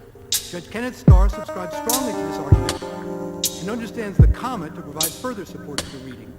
Judge Michael Ludwig, again, recently argued, the Constitution links the impeachment remedy of disqualification from future office with the remedy of removal from the office that person currently occupies. The former remedy does not apply in situations where the latter is unavailable. Conviction and removal are inextricably intertwined. If removal no longer is possible, neither is an impeachment conviction. Judge Ludwig's view is consistent with that of Justice Joseph Story, and the same as commentaries on the Constitution, wherein Justice Story analyzed impeachment is inapplicable to officials who have left their position because removal, a primary remedy that the impeachment process authorizes, is no longer necessary. Justice Story noted that he is not coming to a firm posit on this. This is his belief. This is his thought process. There's also much force in the remark that an impeachment is a proceeding purely of a political nature. It is not so much designed to punish an offender as to secure the state against gross official misdemeanors. It touches neither his person nor his property, but simply divests him of his political capacity. Professor Philip Bobbitt. Now, I have to say this is insulting. We heard earlier today, we don't cite any scholars. Professor Philip Bobbitt is the distinguished Wexler professor at Columbia University, who, along with Professor Charles Black, wrote the handbook on impeachment, used for many, many years. He is a constitutional expert on impeachment. He has written that there is little discussion in the historical record surrounding the precise question of whether a person no longer a civil officer can be impeached. And in light of the clarity of the text, this is hardly surprising, Professor Bobbitt wrote. Professor Bobbitt, by the way, who has a rich family history in the Democratic Party, LBJ, also asserted the following as recently as January 27, 2021, arguing against holding this trial. He said, quote, "There is no authority granted to Congress to impeach and convict persons who are not civil officers of the United States. It's as simple as that. But simplicity doesn't mean unimportance," Professor Bobbitt. Limiting Congress to its specified powers is a crucial element in the central idea of the United States Constitution, putting the state under law. Professor Bobbitt and former Stanford University law professor Richard Danzig have remarked that impeachment's principal purpose, as the 66th of the Federalist Papers makes clear, is to check the encroachments of the executive. Trial by jury, rules of evidence, and other safeguards are put aside, they write, because of the need to protect the public from further abuse of office. Similarly, yesterday, Professor Eugene Konorovich wrote, "The Constitution provides that the impeachment process is to be used to remove all civil officers of the United States. That is, people holding a government position. Yet in the case of Mr. Trump, the House is reading the Constitution as if it said the process applies to all civil officers of the United States and people who aren't civil officers but once were. Exactly what it does not say.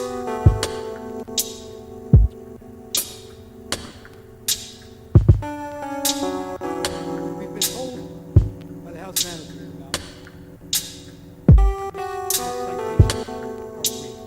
I'd like to draw your attention to page 37. This is a substantive misrepresentation, I would respectfully suggest. And it reflects to me a very different view of democracy, a fear of democracy. They wrote on page 37 of their brief that the framers, I'm paraphrasing the first one, the framers themselves would not have hesitated to convict on these facts. Their worldview, this is a quote now, was shaped by a study of classical history as well as the lived experience of resistance and resolution. They were aware of the danger posed by opportunists who incited mobs to violence for political gain. They drafted the Constitution to avoid such thuggery which they associated with the threat of civil disorder and early assumption of power by a dictator. The citation is 178, Bernard Bailey, The Ideological Origin of the American Revolution. That's this book. Professor Bailey, when he gave this description of the threat of civil disorder and the early assumption of power by a dictator and thuggery, was referring to early colonists' view toward democracy. They feared democracy. That's what they call thuggery. Democracy, because it's an elitist point of view, an elitist political point of view. We don't fear democracy. We embrace it. In summing up, let's be crystal clear on where we stand and why we are here. The singular goal of the House managers and House leadership in pursuing the impeachment conviction of Donald J. Trump is to use these proceedings to disenfranchise at least 74 million Americans with whom they viscerally disagree, and to ensure that neither they nor any other American ever again can cast a vote for Donald Trump. And if they convince you to go forward, their ultimate hope is that this will be a shot across the bow of any other candidate for public office who would dare to take up a political message that is very different from their own political point of view as the direction in which they wish to take our country. Under our Constitution, this body and the impeachment process must never be permitted to be weaponized for partisan political purposes. This article of impeachment must be dismissed for lack of jurisdiction based on what we have discussed here today and what's in our brief. The institution of the presidency is at risk unless a strong message is sent by the dismissal of the article of impeachment.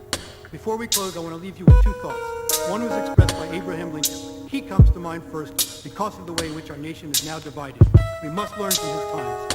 He had a simple but important message about the paramount importance of doing what is right. Mr. Lincoln said, stand with anybody that stands right, stand with him when he is right, and part with him when he goes wrong. In both cases, you are right. In both cases, you oppose the dangerous extremes. In both cases, you stand on moral ground and hold the ship level and steady. In both, you are national and nothing less than national. And the second message is one of Mr. Lincoln's favorite poets, who wrote in 1849 in a time fraught with division and risk for even more. The message from that other time of division is a call for hope and unity to bring strength. That has special meaning today. Poet Longfellow wrote, Sail forth into the sea, O ship, through wind and waves, right onward steer. The moistened eye, the trembling lips, are not the signs of doubt or fear. Sail forth into the sea of life, O gentle, loving, trusting wife, and safe from all adversity, upon the bosom of that sea, thy comings and thy goings be. For gentleness and love and trust prevail o'er angry wave and gust, and in the wreck of noble lives, something immortal still survives. Thou too sail on, O ship of state, sail on, O Union, strong and great. Humanity with all its fears, with all the hopes of future years, is hanging breathless on thy fate. We know what master laid thy keel, what workman wrought thy ribs of steel, who make each mast and sail and rope, what anvils rang, what hammers beat, and what a forge and what a heat were shaped the angles of thy hope. Fear not each sudden sound and shock, 'tis of the wave, excuse me, 'tis of the wave and not the rock. 'Tis but the flapping of the sail and not a rent made by the gale. In spite of rock and tempest swirl, in spite of false lights on the shore, sail on, not fear to breast the sea. Our hearts, our hopes are all with thee. Our hearts, our hopes, our prayers, our tears, our faith triumphant over our fears, are all with thee, are all with thee.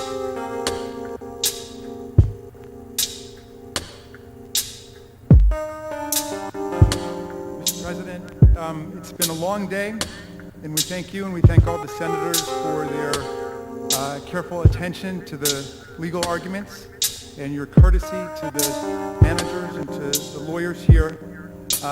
This has been the most bipartisan impeachment in American history, and we hope it will continue to be so in the days ahead. And nothing could be more bipartisan than the desire to recess. So the only issue before the Senate today, of course, is whether Donald Trump is subject to the court of impeachment that the Senate has convened. We see no need to make any further argument that this body has the power to convict and to disqualify President Trump for his breathtaking constitutional crime of inciting a violent insurrection against our government. Tomorrow we will address the amazing array of issues suggested by the thoughtful presentations by our colleagues, including the First Amendment, due process, partisanship under our Constitution, the Bill of Attainder Clause, and many, many more. But in the meantime, we waive all further arguments. We waive our 33 minutes of rebuttal, and we give those 33 minutes gratefully back to the Senate of the United States.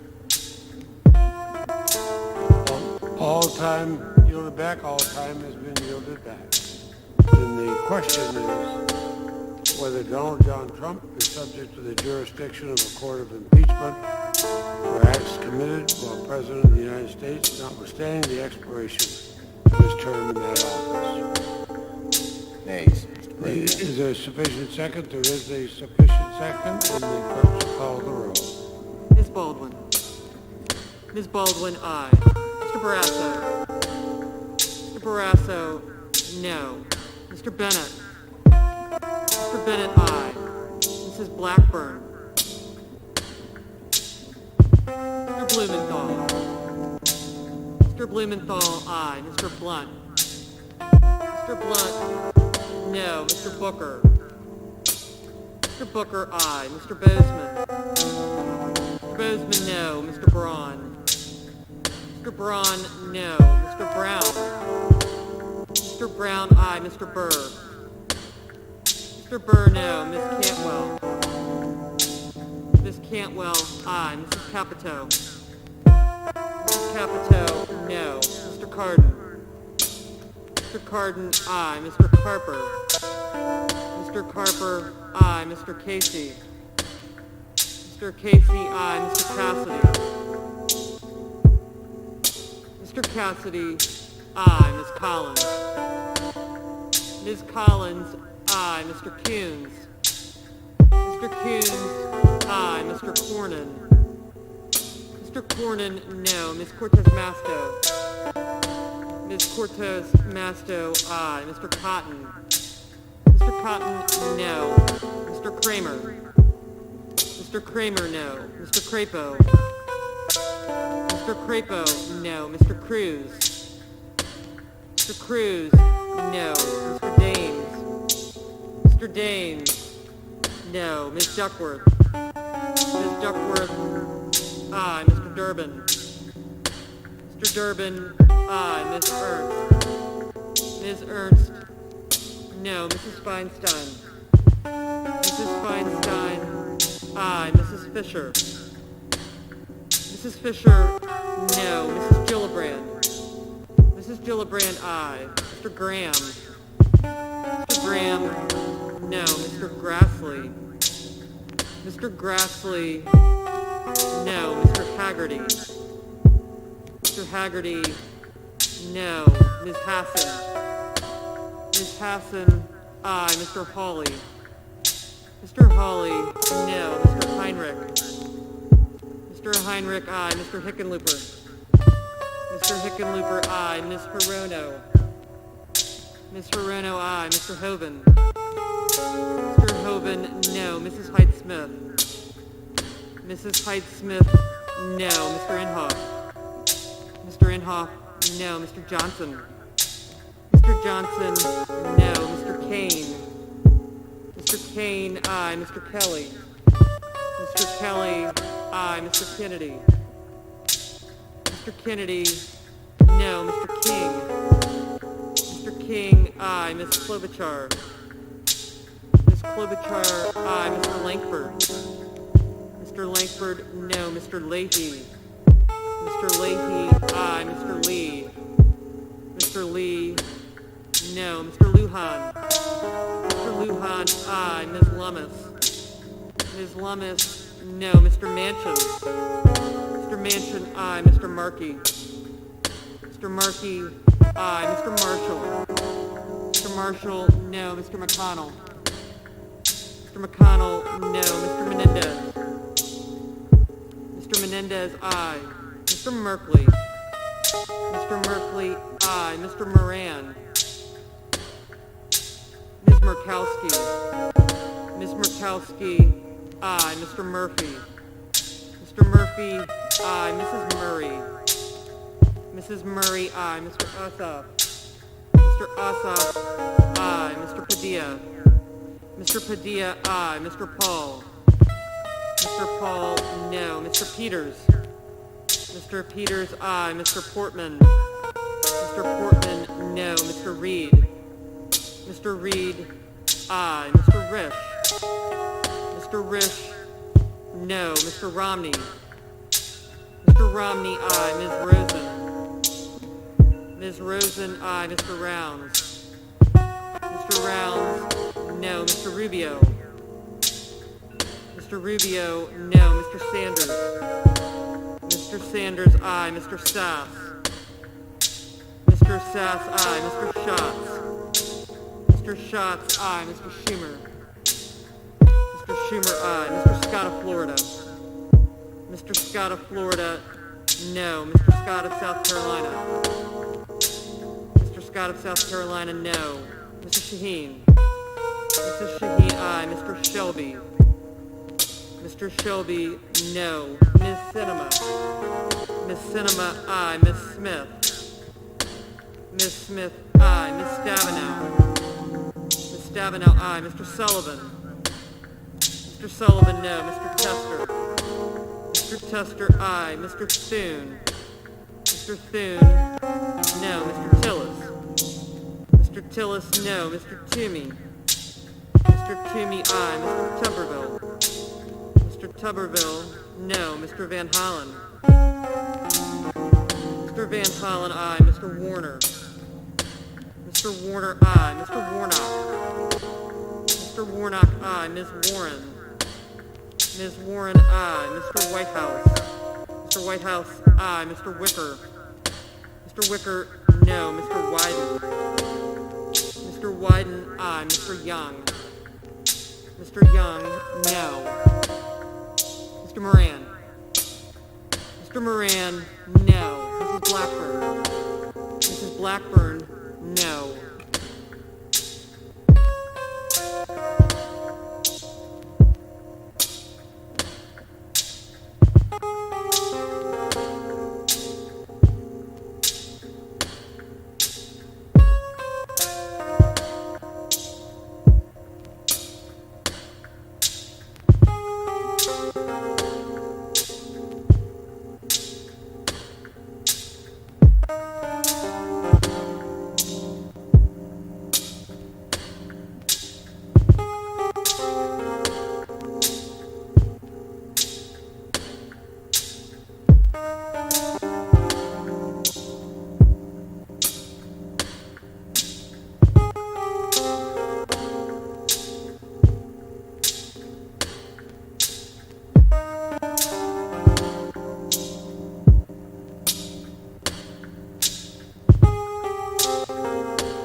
On this vote, the ayes are 56, the nays are 44, and pursuant to S. 47, the Senate having voted in the affirmative on the foregoing question, the Senate shall proceed with the trial as provided under the provisions of that resolution. Mr. President, Majority Leader. I ask unanimous consent that the trial adjourn until 12 noon tomorrow, Wednesday, February 10th, and that this order also constitute the adjournment of the Senate. Without objection, then we shall stand in adjournment until noon tomorrow.